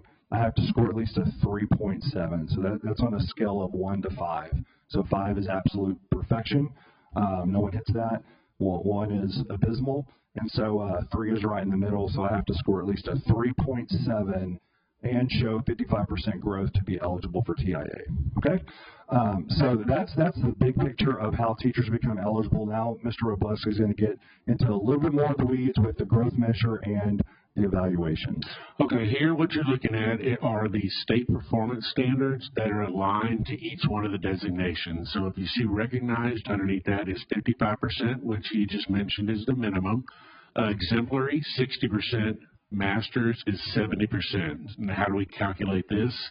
We take the total number of the students who met or exceeded growth, and then the total number of the students that teacher has. So you take that met growth divided by the total number, and then you have to at least have the minimum growth to qualify as of 55%. Is that the total number of students who took the test or the total number of students on their roll? the total number of students that they have a pre-test and a post-test for. Because otherwise you don't show growth if you don't have both of those items.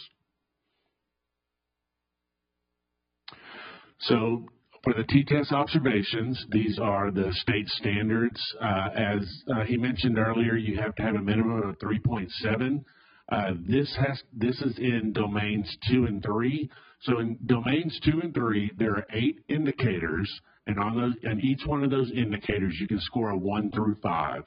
So to calculate the average of domains 2 and 3, you take all of those indicators, add them up, and divide them by 8. And it must be a 3.7 or higher. So for recognized, state standards are 3.7, exemplary 3.9, masters 4.5.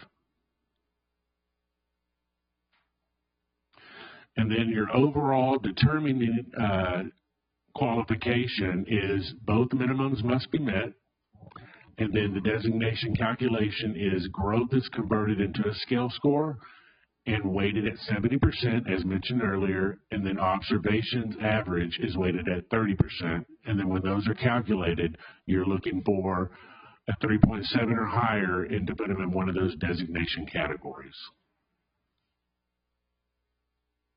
Okay, another important thing to note is that each year we have to be validated by TEA. And so the first year we went out for TIA, we were validated. The next year, last year, we were not. We over-designated teachers, and those designations did not align with our actual STAR growth measure. And so we made some adjustments, and this past year we were designated based off of making sure that the teachers who were designated strongly aligned to the state performance standard. And so that's so we designated fewer teachers, but we wanted to make sure that it aligned with the actual growth of the district. And so that's one thing that that TEA looked at for validation. So we validated. We had our TIA celebration event last week. So several of the board members attended. I want to thank you for attending that. We recognized 147 total teachers who were designated as a TIA teacher this year, and we had over 300 individuals in the room at the Professional Development Center because they brought friends and family. And so it's a big recognition because it adds bonus payout for those teachers. So you can see that there's 3 categories for this year: recognized, exemplary, and masters. The state is changing that for next year. Mr. Robleski is going to talk about that here in a minute. But you can see that we had 64 teachers designated at recognized, 71 at exemplary, and then 12 at masters. And then the total number of designations are over towards the right if you combine the 2 years, where we have a total of 275 teachers who are designated right now. And the average payout total is about $2.7 million. Why don't all districts pursue TIA? Because it can be controversial. It can cause some issues. If my neighboring teacher is getting a huge bonus and I'm not, then that may create some animosity or unhealthy competition. But many districts believe this is beneficial for our teachers, especially as it hits their pocketbook, and it rewards them for high performing performance with their students. And so Goose Creek has pursued this. So before we move on, sure. How many teachers were left off of this list? So none of the teachers were left off this list. And we've addressed this question. I'll be happy to address it again. Yeah, when there was a data discrepancy that impacted 7 teachers. And so when that data discrepancy happened, when we were made aware of it, we addressed the concern at that time. This happened a few months ago. And we addressed that concern. We corrected it. And so they're included in these numbers. They're included in these numbers? Yes. So they were left off, you just added them back in. That's right. So the ones that we identify, how many years do they get paid for? They get paid for 5 years. 5 years. But there's some that get paid for less. Help me understand that. I don't know who's getting paid for less. I understand that some people were getting paid for a year only. No, they're getting paid for 5 years unless they get designated, and then it kicks in with TEA so that they actually get paid 6 years. So of those people that were left off, the 7 that were added back in, where is that money coming from? That's coming from the TIA funds, and so we are able to retain 10% of the amount that's awarded for various reasons related to TIA, so we can use those funds to address any concerns such as this. As discussed before, we said that this is good for recruitment and retention of teachers. Where did we drop the ball with leaving these teachers off? Sure. Yeah, that's a good question. When the data was uploaded, there was a flaw, and there was a uploading error, and once we caught it, we corrected it. But that's what happened. Okay, and I'm just going to make a comment. I asked those questions, but I do believe that there are a few teachers out there that feel they qualified and didn't get compensated. So it's out there. I don't know where the confusion is coming in, but, you know, it's out there. I can tell you that. Yeah, I can address that too. I think that's a good question. All teachers want to qualify. They all want to be eligible because there's a lot of money at stake. And so whenever they miss the mark, or they're not aware of the mark, or they don't know how it's, how they qualify, how they're eligible, they're upset, just like we would be upset. And so we have avenues where they can pursue information to see if they're eligible. They can reach out to Mr. Robleski. The state criteria. That's correct. Yeah, and so they can reach out to Mr. Robleski. And I'll also tell you this. TEA changes the requirements each year, so what's important is the teachers who were designated 2 years ago, it's different for this year. And so sometimes there's a misunderstanding where if I got designated 2 years ago, I may explain to my neighbor, hey, well, here's how I got designated. And then my neighbor, makes a phone call saying, how come I didn't get designated? Well, the standard has changed, and it will continue to change each year. And so you're that's saying they're not aware of the changes? Is that what you're saying? we have avenues to let them know of the changes, but they may not be aware of the changes. But your claim is, or you're saying that some of these people think that, or teachers think that they made that designation, but they really didn't because the state changed their criteria. Well, the state changed the criteria of how you become eligible. So let me ask you another question. How come no history teachers made TIA? So the history teacher, I'm sorry? Zero teachers. Correct. Right. So the designations that were put out, the qualifications that they had for their exams, none of them met that qualification for the growth metric. Zero. Just wanted to ask that. Okay. Yep. It helped me understand why they didn't make it. Again, falls back because they didn't meet the state criteria, and they don't know this? This was the district growth metric that the department put in place for the history teachers. I get it, but something's not adding up for me because, teachers are smart. And here they're not understanding why they're not meeting the criteria, and they think they did. They worked hard. They did everything they were supposed to do. I guess their students made the grades that they were supposed to make, and y'all are sitting here telling me that they don't understand what's happening. Well, the growth measures and the grades are two different things. So the growth measure from a pre-test to a post-test, whether the grades that they make inside the course, those are not associated.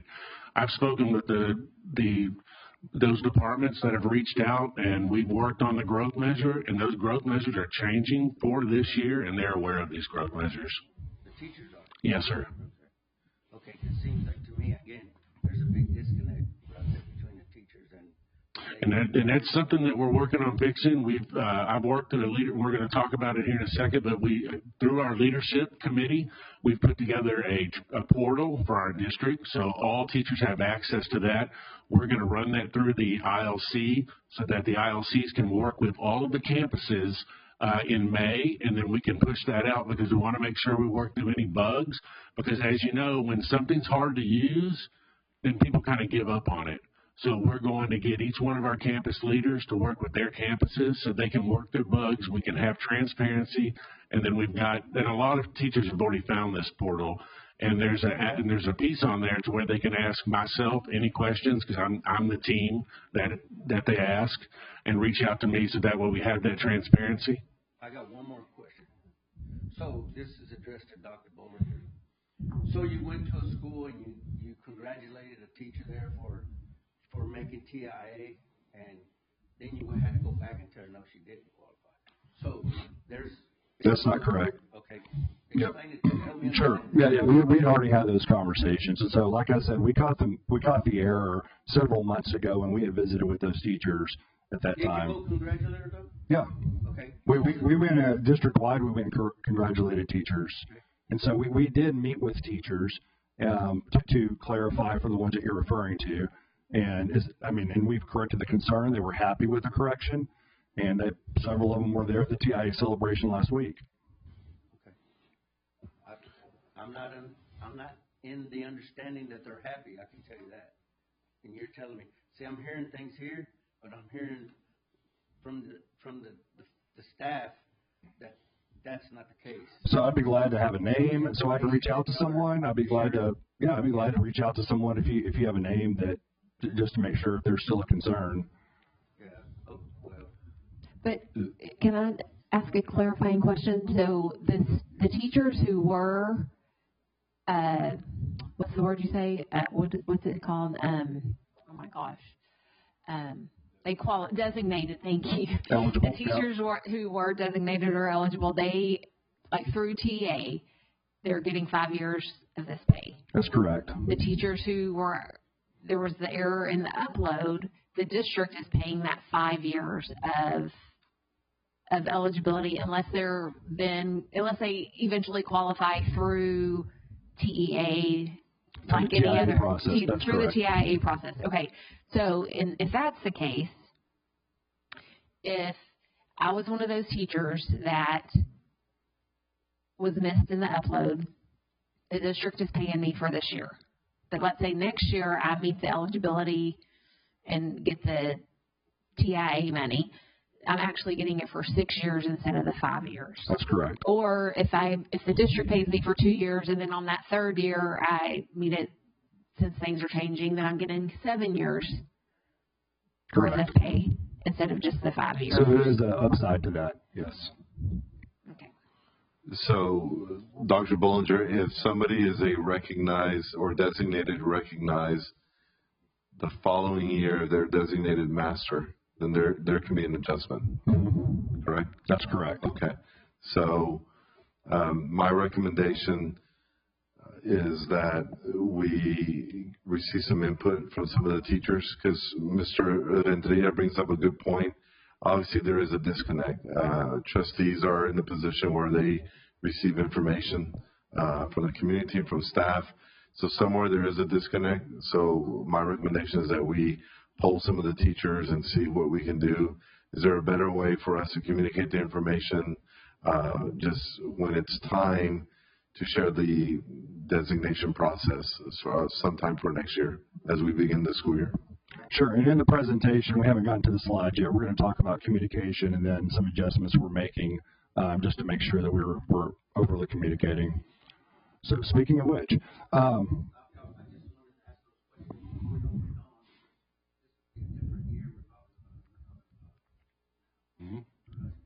Absolutely.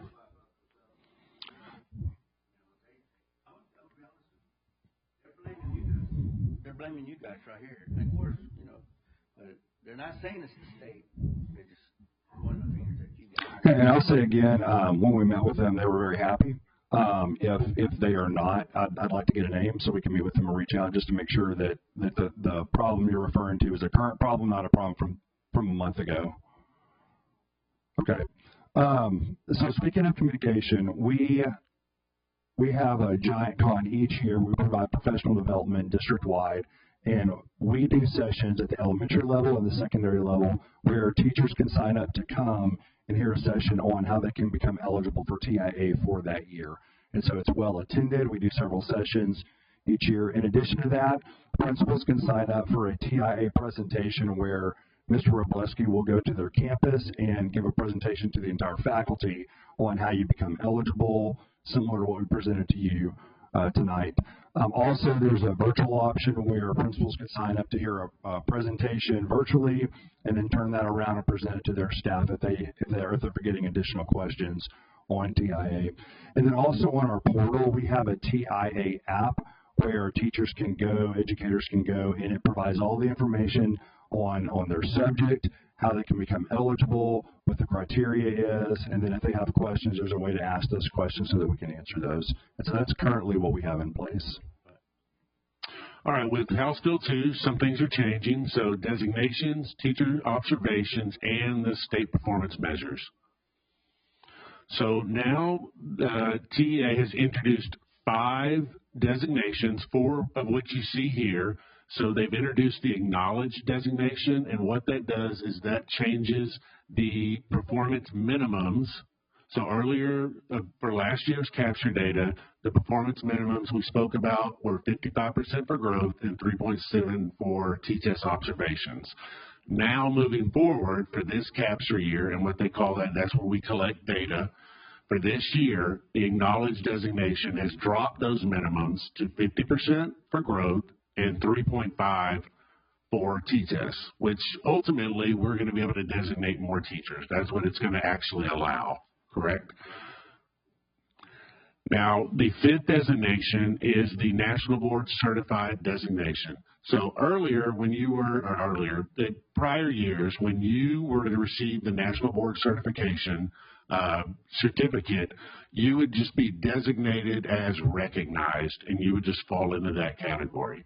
Now what they've done is they've pulled that out to make it its own designation, and then they are following the payout as the acknowledged designation. And then lastly, when I spoke earlier about having transparency and trying to make sure that we have everybody on board and that the teachers have a chance to look and see where they're at during the designation process and prior to data submission in October, we are looking forward to putting together a dashboard that we can put together and have ready over the summer so that a teacher can have like a single sign-in. They can look at their growth. So this is just an example of a teacher having growth of almost 74%, and then a teacher having a T-test of 3.725. And then when they open this up, they look at a growth score of 71.7, and then over to the left, they can say, well, I think it looks like I'm going to be an exemplary teacher moving forward. Or they can look at it, based on whatever that data is, whether it's no designation or if it is no designation, we're going to have a way to where they can submit a ticket and say, hey, I don't think this data looks right. Could we please look at it? Okay, any other questions on TIA? So, and this is just for the new thing that they're rolling out. So if you're a National Board Certified teacher and you receive that designation, plus you qualify through growth measures and T-tests and all of that, could you potentially get both? You won't get both. Oh, you get the higher of the two? Supersedes okay. it. Mm-hmm. Okay. Is there any way, I know you mentioned that these teachers that are angry or whatever, that y'all would reach out to them, the ones that, or y'all probably already did, I don't know. Well, yeah, that's what I was saying. We met with them. I met with each individual one-on-one. And so the issue was resolved months ago. So if you're getting a new complaint, I would like a name so we can reach out to that individual. But just understand, they're going to come to you, but even though you explain to them that they might not agree, they're not happy, right? It's understandable. They didn't get that little compensation that they felt they worked so hard for. They're not going to tell you nothing to your face. Well, they are getting the compensation. So that's what I believe is happening, and I don't know what the answer is. I just know that they're not happy with what has happened. Because we don't want, like I said, it's a retention and a recruitment issue here that we're talking about for me. The good teachers, if they're not getting compensated. But they are. They are. Well, you didn't talk to the ones, obviously, that I talked to. Well, I'm just saying that if they're not over Let me jump in here real quick, if I may. Mr. Renteria, if you would please have a private conversation with Dr. Bollinger about a specific person, and then Dr. Bollinger. or whoever they are, and then Dr. Bollinger, if you would forward that information through Dr. Rodriguez and Ms. Garcia, so the whole board will get all that information. I just like speaking publicly, right, because it affects everybody in the school district. Doing it in private, backdoor, executive session, you know, there's things set back there that people never hear. Right, it's like the safety issue. Right, but because it's because you want everybody to know that we're trying to keep the students safe. Correct. It's the same thing with the teachers. We're trying to recruit and retain those teachers, so you want everybody to know. Right, I agree with you, but we can't discuss the individual employee in public, so that's why I'm asking for you to. Right, so I'm asking you to. Do it in general, you know. Right, but let's get the information. Still, even like Tiffany said, well, they're getting paid. Well, she don't know that. The people that. You know, that's why I'm asking you to have a. That's just a comment. That's just an opinion she has. But everybody has opinions. So I'm just saying this right now. So if I don't know that they are, then how do you know that they're not? Because they came to me. I just told you that. They talked to me and told me they felt like they qualified. Right, and that's what I'm telling you. As a board member, we can. Did anybody talk to you? That's why I'm telling you too. Nobody talked to you. Right, but as a board member, we can request that information specifically about those, Mr. Renteria. And once that information is had, then we'll have the two sides to the story where we can really look at it. And then, since it is being requested by one board member, it will have to come to all the board members as well. So, and then let's look at that after we have all the facts from both sides. Yeah, well, you know, it wouldn't even hurt, I think, to have a committee to look into that, because there is an issue, I can tell you that. Well, let's start with you address it as an individual board member request, and they'll come to us so we can get administration's side of it. Is that fair enough, Dr. Bollinger? Yeah, we'd love to have the names if there's concern. We'd love to address it. Even if they do want to come forward, because, you know, it's their job. I get it. Yeah. Yeah, if there's a concern we need to address, we'd like to address it. So. I got you. I understand. Okay, we're going to shift to TRS medical plans, and so Dr. Akers has an update on what we've found out through TRS. Hi, good evening. It's nice to see everyone again. Just wanted to give you some updates. We voted back in September to move to TRS Medical, so I wanted to give you an update on where that is and give you some information, because there is one thing you may get a phone call about, and I want to make sure you're well informed and we're transparent. So the first thing is, of course, all of these will be effective September 1st. The dental plan we are changing in response to employee surveys stating that they felt the network of dentists was not broad enough, so we found a better plan for that. And then the accident, cancer, and disability are changing only because they're richer benefits, but the price is not going up on those. And then we're also adding 2 new products, a term life. Currently, the term life we offer is a 1-year term. This particular product will offer a 10, 20, and 30-year term life, which is really nice for financial planning for our employees. And then also a medical transport voluntary product. So you can go to the next slide. Thank you. So we have been communicating to everyone since the first week in April that the benefits enrollment is coming up. I was really concerned that we were not going to be able to enroll until this summer when everyone was on break. But fortunately, TRS released the rates on Friday at about 5 o'clock. So I apologize you didn't have those in your slides. Bridget and I were here very late trying to work on that. But they did release them, and so we are able to do the enrollment in May, which I'm very excited about. We'll be able to have enrollment meetings at every single location, communicate all of the changes with our employees, take questions, and then even after school is out, we're going to have an enroller here at Central Administration for 2 weeks, so that if a teacher got busy at the end of the year with lots going on at the end of school, they can still come up and meet with someone one-on-one if they wish. And then, of course, they can also go online and enroll as well. Okay, I think the next slide there. So let's talk about the plans, and I want to give you a little information on these. So the good news is I do feel like the plans are richer. They're better than what we had in terms of out-of-pocket expenses. On this plan, the primary HMO, that's comparable to what we currently have as the HMO standard plan. As you can see, the deductible went down to $2,500 for an individual and $5,000 for a family. Office copays went down to $30. Really great part of these benefits is urgent care has a copay of $50. And before it was simply coinsurance. And when you're going to urgent care, that's $300 or $400. So that $50 copay really provides a lot of options. And then the two I'm really excited about that I wanted to share with you, we have two virtual health cares. The TRS ReadyMed, which is your typical, I've got a sinus infection, my kid has a rash, I need to call somebody, it's on the weekend. So that's available at no cost to everyone on all three of the plans. But then we also have a virtual mental health benefit, which I think is incredibly important and something our employees have wanted.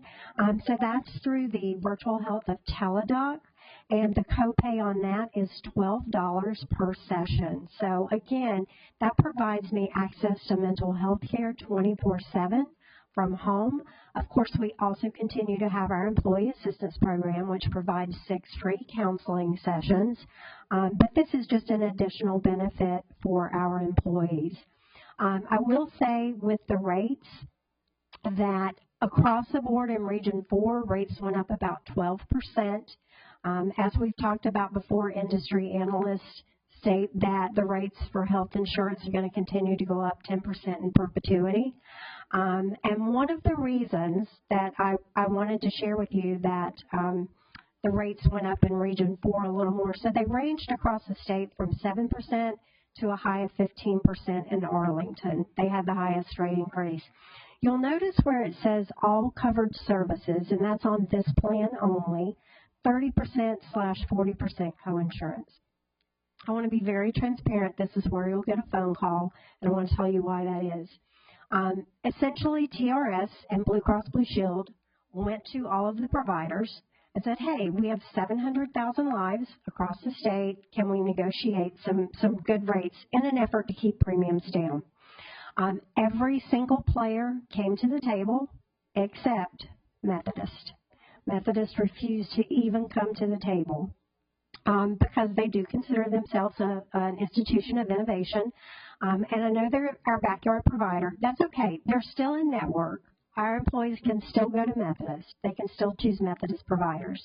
However, if they happen to have this plan only, then if they seek services at Methodist, it'll be a 40% coinsurance, and any other provider will be a 30% coinsurance.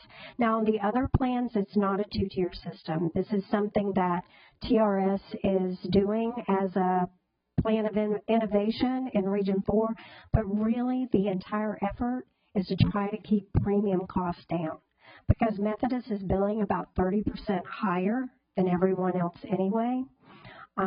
So it's okay. You can still see Methodist on this plan, and if you don't want to pay the 40%, if you want to pay 30%, we have 2 other plans to choose from. Okay, Matt? This is the Primary Plus plan. It's even richer. The deductible for individuals is $1,200. The office visit is $15. Still the $50 copay on urgent care. And you can see here, all covered services on this plan have a coinsurance of 20%. So on this plan, if I go to Methodist or Memorial Hermann or HCA, it's going to be a 20% coinsurance. And then, Matt, next slide. Thank you. So one of the things I really want to do, one of my goals during this enrollment season is to help educate our employees on how to be consumers of health care. You know, we're consumers of everything else. If you want a new car, you don't just walk to the car lot and go, I'll take that one. You choose your car, you start calling around all the dealerships, you try to get the best price. And healthcare has been too easy just to hand that insurance card over and go wherever I want. So here's just an example and one that I'm going to use in my presentations. Let's say that I need to get an x-ray or an MRI and it's going to cost $1,000. I can make choices as a consumer of healthcare. First of all, I can now go to an urgent care and get an x-ray for $50. That's all it'll cost me out of pocket. I can go to one of my freestanding emergency rooms, which I know are really great partners in education. However, as a consumer of healthcare, I need to understand I'm going to have to pay $500 out of pocket plus 30% coinsurance. That same x-ray that cost me $50 at urgent care is going to cost me $800 at a freestanding. If I want to go to the hospital or the Methodist system, then 30 or 40%, depending on what plan I'm in. But I think it's important if we can help employees understand they have choices in where they receive the same high-quality health care, we can really bring down prices, which will help us control premiums. But it's got to be an education for employees to do that. And then finally, the high deductible plan. Again, deductible still comes down. This is a plan that you can use in conjunction with the health savings account. And on this one, 30% coinsurance. And it also does have the Teladoc and ReadyMed. Those have a higher out-of-pocket of $30.42 because IRS regulations state that on a high deductible plan, the first dollar cannot be covered. So that is why that is there. I did want to take just a minute because I'm so proud, and I know you will be too. I wanted to share this good moment with you. You remember I brought Jessica Brown, our nurse practitioner, over in September when we hired her. We talked about our goal was to really increase the number of employees using our wellness clinic. We do a survey of 5 questions with every employee who goes over to the clinic. We continue month to month to receive A and A+ ratings, not one single complaint, I should knock on wood, have I had since Jessica has been our provider over there. We started in January seeing about 261 employees a month. By April, we are up to 346 employees. That's about 17 employees a day. We're about maxing out with what we can provide. But I'm so happy, and I just want to tell you the stories that I hear of employees who, their blood pressure is being managed, their diabetes is being managed. She has even got extensive experience in mental health and has helped with some employees who are going through some crisis. So I knew you'd be really proud of those numbers, and I wanted to share those as well. Do you have any questions? Please. But I'm glad we're coming back to TRS. Because I remember when we left, we had a lot of complaints.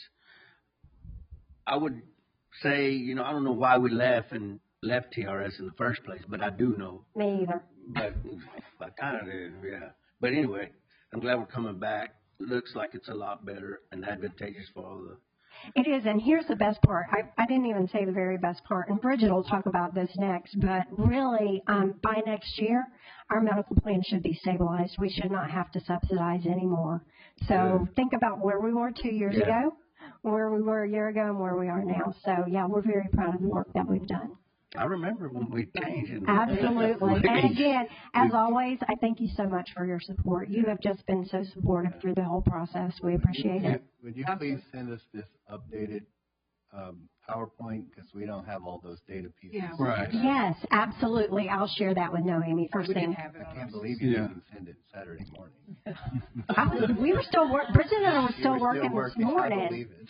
Yes. She called me and she's like, okay, the wheels have landed. Let's revisit this again. So, yes.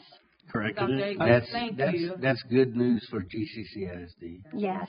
And in all fairness to administration, I'm a real stickler for getting information on time, and we did talk about this, and we knew that the information wouldn't come until late Friday. So thank you for working through the weekend to get this solid information to us and what you're doing. It's a good feeling when we know we have you in charge of this. Thank you. Any more questions or comments? Absolutely. Absolutely. But Dr. Akers, thank you, and the rest of the team for this, and Bridget for this, because you really show commitment to the staff of Goose Creek CISD, because right now insurance and anything from medical and all that is really up in the air for so many, and this is a lot of work that you put into this, and ensuring that we navigate this system, and you navigated it, and that's I just want to give you sometimes we always have to give a compliment. So thank you guys. Thank you so much. With it. We appreciate that. Yeah. I do, for sure. Thank you. 2 years ago, it was it's a little different. My blood pressure was up. But thank you. Right. Appreciate it. Yeah. Dr. Akers and I talked because I'm on the TASB benefits board. So we talk about how we can help the employees here in the district. And when she gave me the numbers, I was like, wow, we have gone up. And I commend her because she probably do more work than I do. But we try to talk about what can happen, you know, if we constantly tell employees about the things that they could get through going through our wellness center. And I want to commend her on what she's doing. Thank you. Thank you. We had a wonderful presentation, MD Anderson, with our operations people, and they were talking about cancer screenings that you should get, and the question came up, well where can I go to get these? Right. And it was so great because I was like, the wellness clinic. Yeah. And they were so pleased to learn that these things MD Anderson was telling them they needed were available to them at no cost. Right. Yeah. All right. Yeah. Thank you. All right. Next, we are going to transition to our last superintendent report, and we're going to move to budget and financial update.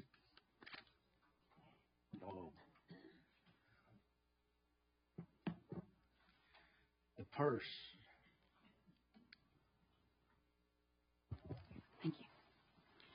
Okay, good evening. Tonight we are going to talk about the budget and financials. We are on the home stretch, and this is going to be our last May meeting, and then we have 2 more meetings in June. So with that, we'll get right into it with the finance update.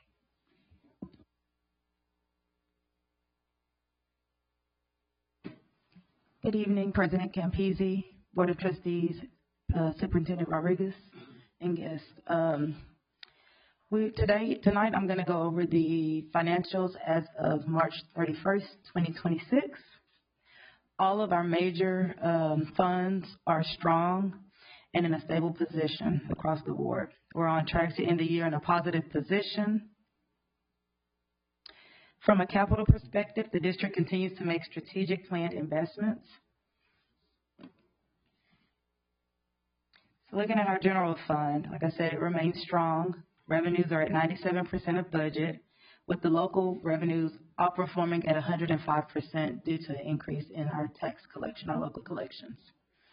Expenditures are at 74%, which is showing continued disciplined spending, and we are projecting a healthy ending fund balance of $107 million. I like it when you say that. You can say that after every day. She keeps saying it. The debt service fund is supported by strong revenues. You see we have good collections coming in through property taxes, and is projected to end the year with approximately $44 million. This ensures that we are well positioned to take care of our long-term debt commitment. And looking at our child nutrition fund, it is operating at a planned deficit. This was something that we had to do to get our fund balance down. Revenues are currently at 76%, while expenditures are trending about 49% currently. And although we're operating in a deficit, the fund maintains a positive fund balance of about $10.7 million for the year end. Looking at our long-range planning fund, capital improvement fund, this fund is continuing supporting our strategic planning efforts, infrastructure, and right now we're currently focused on taking care of some of the safe and secure projects. For 2026, the plan also includes a transfer out to the general fund to help with the health insurance costs that Ms. Clark will discuss in her future slide. The Series 2019 bond fund is nearing completion with approximately 96% of the projects complete. Most of the projects are substantially complete with minimal variances. We have approximately $185 of unallocated funds remaining, and our goal is to have the bond program wrapped up by the end of this upcoming school year. Any questions on the financial part? ending with 107 million. Our status is good. We're strong.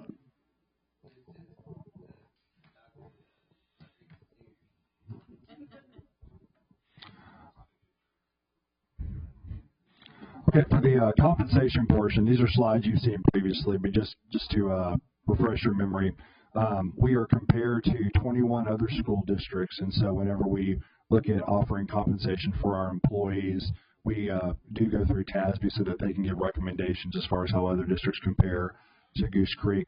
Last board meeting, we shared how we fall with our teacher salaries compared to, again, the 21 other school districts. And at the bottom, you can see year 0, where we rank versus a 5-year salary, 10-year salary, 15, all the way down the line in 5-year increments.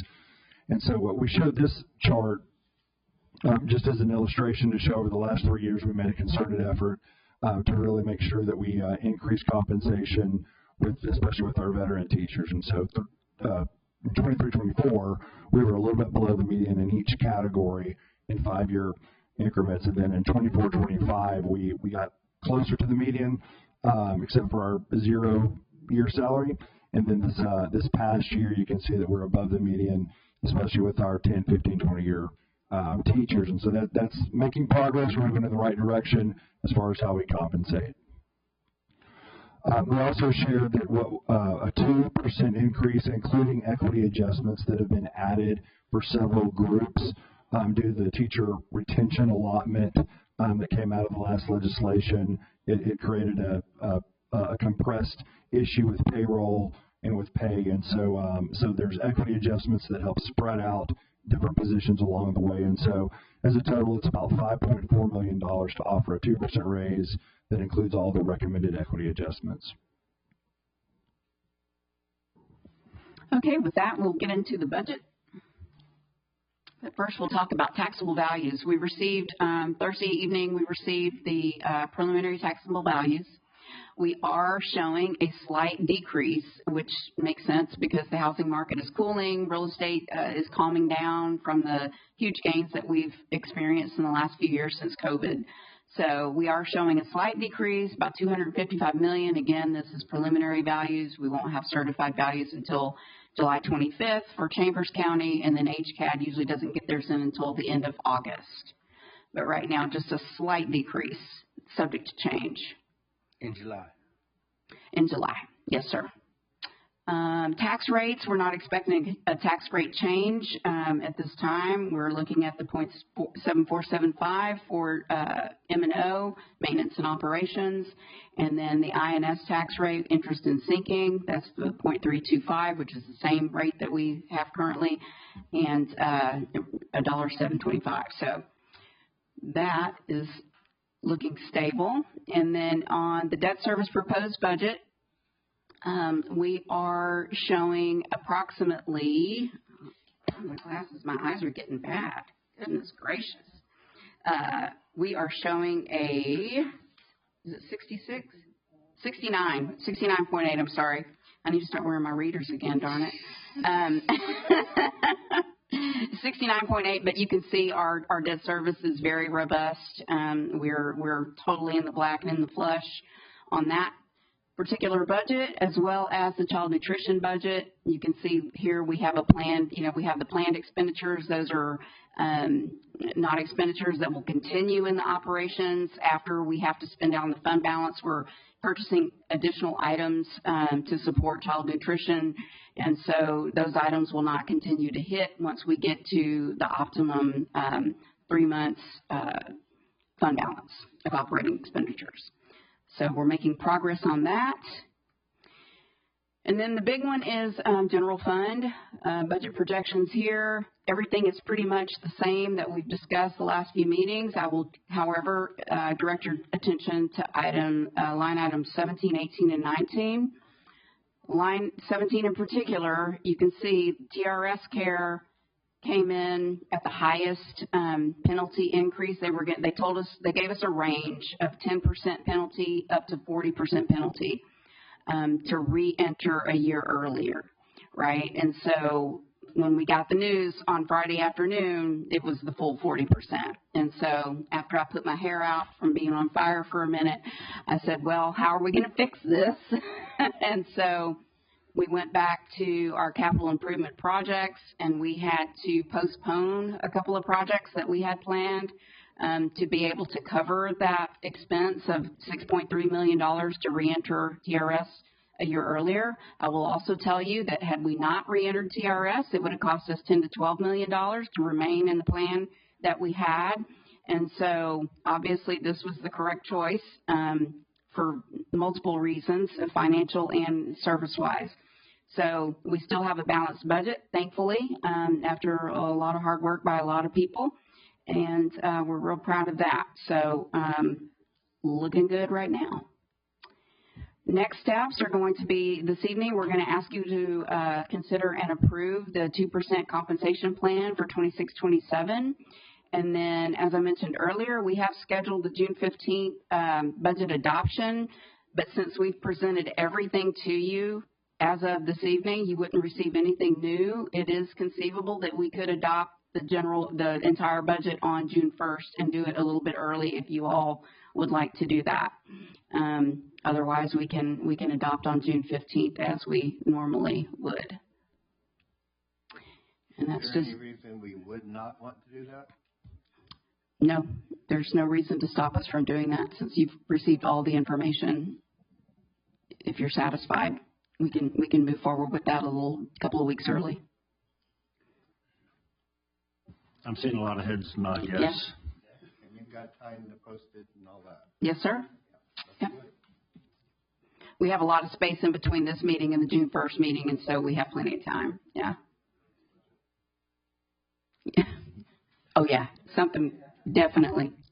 So there's a couple things I want to point out. Number one, Sure. that penalty that we're paying at the highest amount, you and I met during agenda briefing, and that was scary, and it came true. I want to make publicly the point that the district is absorbing that. Not one penny of that is being passed on to the employee. I want to make sure we state that publicly, Yes. and I am accurate in stating it that way, correct? Yes, sir, you are. Thank you for mentioning that.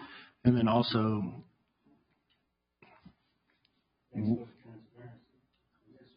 right. I mean, we've been very upfront and transparent. We've even had public members come and say that. And then the other thing is, as long as I've been on this board, we have not had a balanced budget. I came into doom and gloom when it comes to finances through no fault of our own. It's what we inherited, but this board has been dedicated to helping administration see through to a balanced budget. And I know it did not come easy. I know administration worked extremely hard on this. And it wasn't just administration, it's all the way down to every employee at Goose Creek deserves accolades for getting us to a balanced budget. So thank you to you and for all of the employees of Goose Creek, and to my peers on this dais. Congratulations. That's something to be proud of, and thank you so much. Huge team effort, yeah, from the ground up. Every single person in the district has contributed something, so yes, thank you. And we're all in this Truth together. be told, I think because of the new leadership we have now, Bridget felt a little ease to be able to make some adjustments that she probably couldn't have made before. And, you know, it worked out for the best, I think, in the big picture of things. So. Yes, I feel very supported, so yes, thank you. Right. Any questions or comments? Thank you all so much. Okay, thank you. See you again soon. Yes. Yeah, it's always good.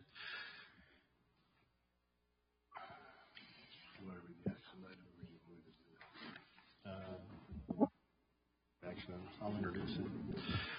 That concludes superintendent reports. We'll move on to action items. Item number 8, Dr. Rodriguez. Yes, sir. Thank you, Mr. President. Item 8A is consideration and possible approval for proposed District of Innovation DOI amendments. Thank you, Dr. Rodriguez. And before we move forward on this, I believe this is the one that requires a supermajority vote. I'm seeing a nod, yes? Yes, sir. And that supermajority, we did some research on the back side of this, and it requires 5 votes in the affirmative, regardless of how many board members are present. So with that being said, what is the pleasure of the board? I move to approve the DOI amendments as presented. Second. I have a motion by Mr. Clem and a second by Mrs. Brat-Timms to approve the DOI amendments as presented. Is there any discussion on this item? Hearing none, all in favor, please signify by raising your hand. Seeing 6-4, the motion passes. Supermajority. Super duper. Super duper. Dr. Rodriguez, 8B. Yes, sir. Thank you, Mr. President. Yes, sir. Thank you, Mr. President. The next items are for the consideration of consent agenda. We have 6 items. Number 1, donation from GCCISD Education Foundation. Item 2 is the 26-27 compensation plan. Item 3 is 1 innovative course for high school newcomer students. Item number 4 is Senate Bill 546, resolution relating to school bus seatbelt requirements and to authorize the superintendent to file an appropriate report to the Texas Education Agency. Item number 5 is board policy EIE local, academic achievement, retention, and promotion, proposed revisions. And last is item number 6, tax refunds. Thank you, Dr. Rodriguez. Before us, we have item 8B, consideration of consent agenda, items 1 through 6. Are there any items that a board member would like pulled for separate discussion? Hearing none, what is the pleasure of the board? I move to approve consent agenda items 1 through 6 as presented. Second. I have a motion by Mr. Clem and a second by Mr. Renteria to approve consent agenda items 8B 1 through 6. Any discussion? Hearing none, all in favor, please signify by raising your hand. Seeing 6-4, 0 against, the motion passes. I'll take the next one. Item 8C is consideration of report on continuing education credit. This is related to the board. The number of training hours board members have earned must be read into the record at a board meeting and included in the minutes. This report is for information only. As of May 4th, 2026, board member Helen Barat-Timms, 19.0 hours. James Campese, 36.5 hours. Richard Clem, 15.0 hours. Tiffany Guy, 17.0 hours. Jesse Martinez, 3.0 hours. Mercedes Renteria, 11.0 hours. And Howard Simpson, 26.0 hours. Let the record show that these hours have been read into the record and they will be included in the minutes for said meeting. We'll move on to item D, future board agenda items. Do any board members have any requests for items to be placed on the upcoming board agendas? Hearing none, we will move on. Not the Marshall, was it the Marshall program? The one we were discussing? That was the Guardian program? Yeah, if we could discuss that a little bit. Yes, sir. Anything else? All right, board updates. Are there any share outs from the board? At this time, you can talk about trainings, visitations to schools, anything that interests you. I'm seeing a head nod, no. No. I did career day all day at Alamo last week. Spoke to each grade level. I don't recommend you sign up to do that for kindergarten. I just told them stories, but I thought it was a really cool thing to be able to talk about.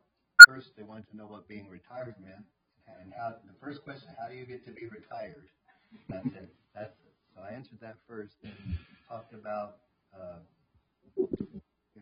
32 years as a band director, and then I told them about my current job, and I'm amazed that even elementary kids gasp when you say school board members don't get paid.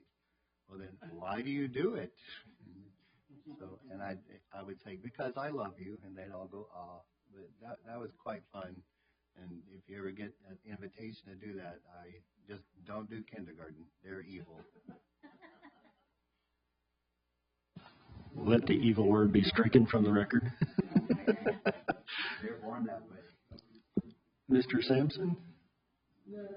Nah.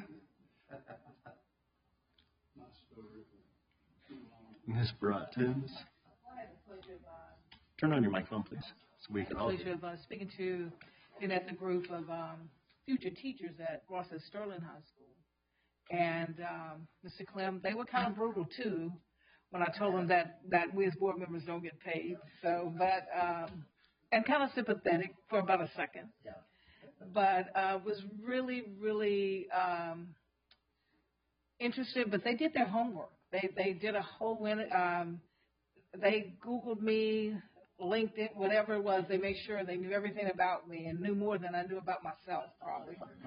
But really enjoyed the group. That's a great program that they have over there at Sterling. I learned from them as well. So just kudos to that group at Sterling for the future educators. Thank you, Ms. Bratton. Mr. Renteria? Ms. Guy, second chance? The only thing I'll report on, I had the pleasure of representing Region 4 on the TASB Legislative Advisory Council up in Austin. We met 2-3 weeks ago. It's all a blur now. And a small group of us, aside from the grassroots legislative advisory task that we had, a small group of us participated in extra training where we spent time really learning how to present to legislators in committee hearings and such. And we actually had some good one-on-one time, 15 or 18 of us on one time with a couple legislators. I won't name them, but it was really rewarding. We actually sat in the chamber. We practiced mock hearings. We questioned each other, and it was really insightful. So the priorities that we have here in Goose Creek, they go up to Region 4, and they're put together, and then we go to Austin, and it's every region across the state is represented where we can come up with these state legislative priorities. So Goose Creek is represented in that as well as Region 4, and is a great training opportunity for me as a person and as a board member. So thank you for allowing me to share that as well. Upcoming board meetings, the next one will be on June 1st, followed by June 15th, July 13th, and August 3rd.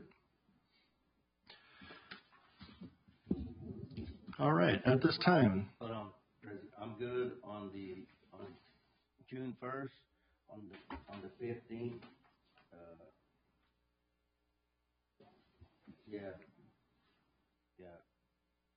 I'm on nights. Yeah, then what's the other one? July 13th, and I'm on nights. And I'm good in August, but yeah, I know Mrs. Garcia had reached out and really tried to reschedule these. However, it wasn't feasible for all board members at the time. Right. So I think we're going to stick with the posted meetings on that. Your working nights, is it possible for you to be for part of the meeting, or just because your schedule it's a no-go? Well, I mean, I can go in late, but, to work, but I won't get out of here till midnight. That's right. My shift already. Well, aside from public comment, we do have the privilege of rearranging the agenda. So if there's an item that you can be present for at the beginning that would require or for you to vote on, I'd be happy to entertain that if possible. I think that's in all fairness to everybody. So let's talk about that if that's an option for you. All right. At this time, the board will now recess into closed session pursuant to one or more of the following sections of Texas Government Code. Sections 551.071, 072, 073, 074, 075, 076, 082, 083, 084, 087, and 089. No action will be taken while the board is in closed session. The time is now 8:37 p.m.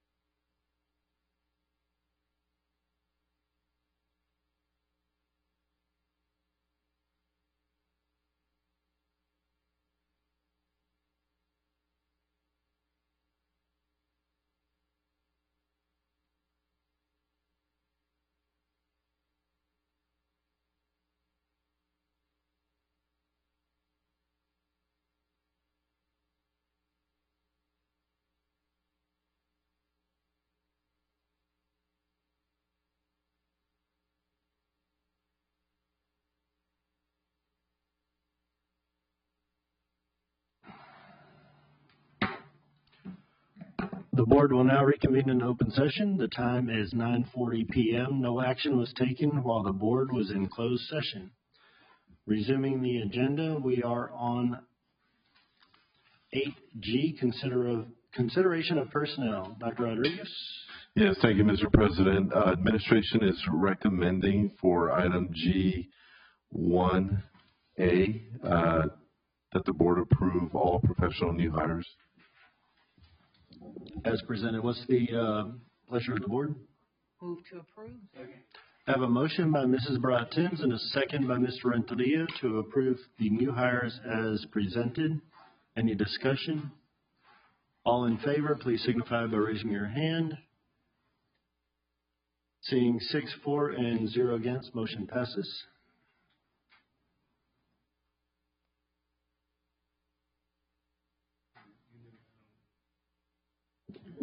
Yes, Mr. President, for item G2, A, B, and C, administration recommends that the board approve the hiring of 2A, educational diagnostician Ashley Barkman, G2B, Marissa Phillips as a district specialist, early education and outreach, and G2C, Grace Collins as a CTE recruiting and marketing facilitator.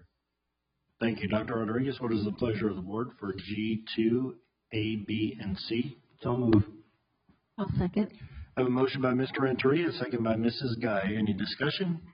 Hearing none, all in favor, please signify by raising your hand. Seeing 6 for, the motion passes. Yes, sir. Mr. President, administration recommends for item G3, the renewal, non-renewal, or termination of employment of instructional personnel contracts, that the board approve this item. What is the pleasure of the board? So moved. Second. I have a motion by Mr. Renteria and a second by Ms. Bratins to approve renewal, non-renewal, or termination of employment of instructional personnel contracts as presented. Any discussion? Hearing none, all in favor, please signify by raising your hand. Seeing 4 one more time. Let me count. Against and abstain. Seeing 5 for, 0 against, and 1 abstention, that motion passes as well. No further business before the board. We are adjourned. The time is 9:43 p.m. and I would like to thank our community members for staying with us through the whole meeting.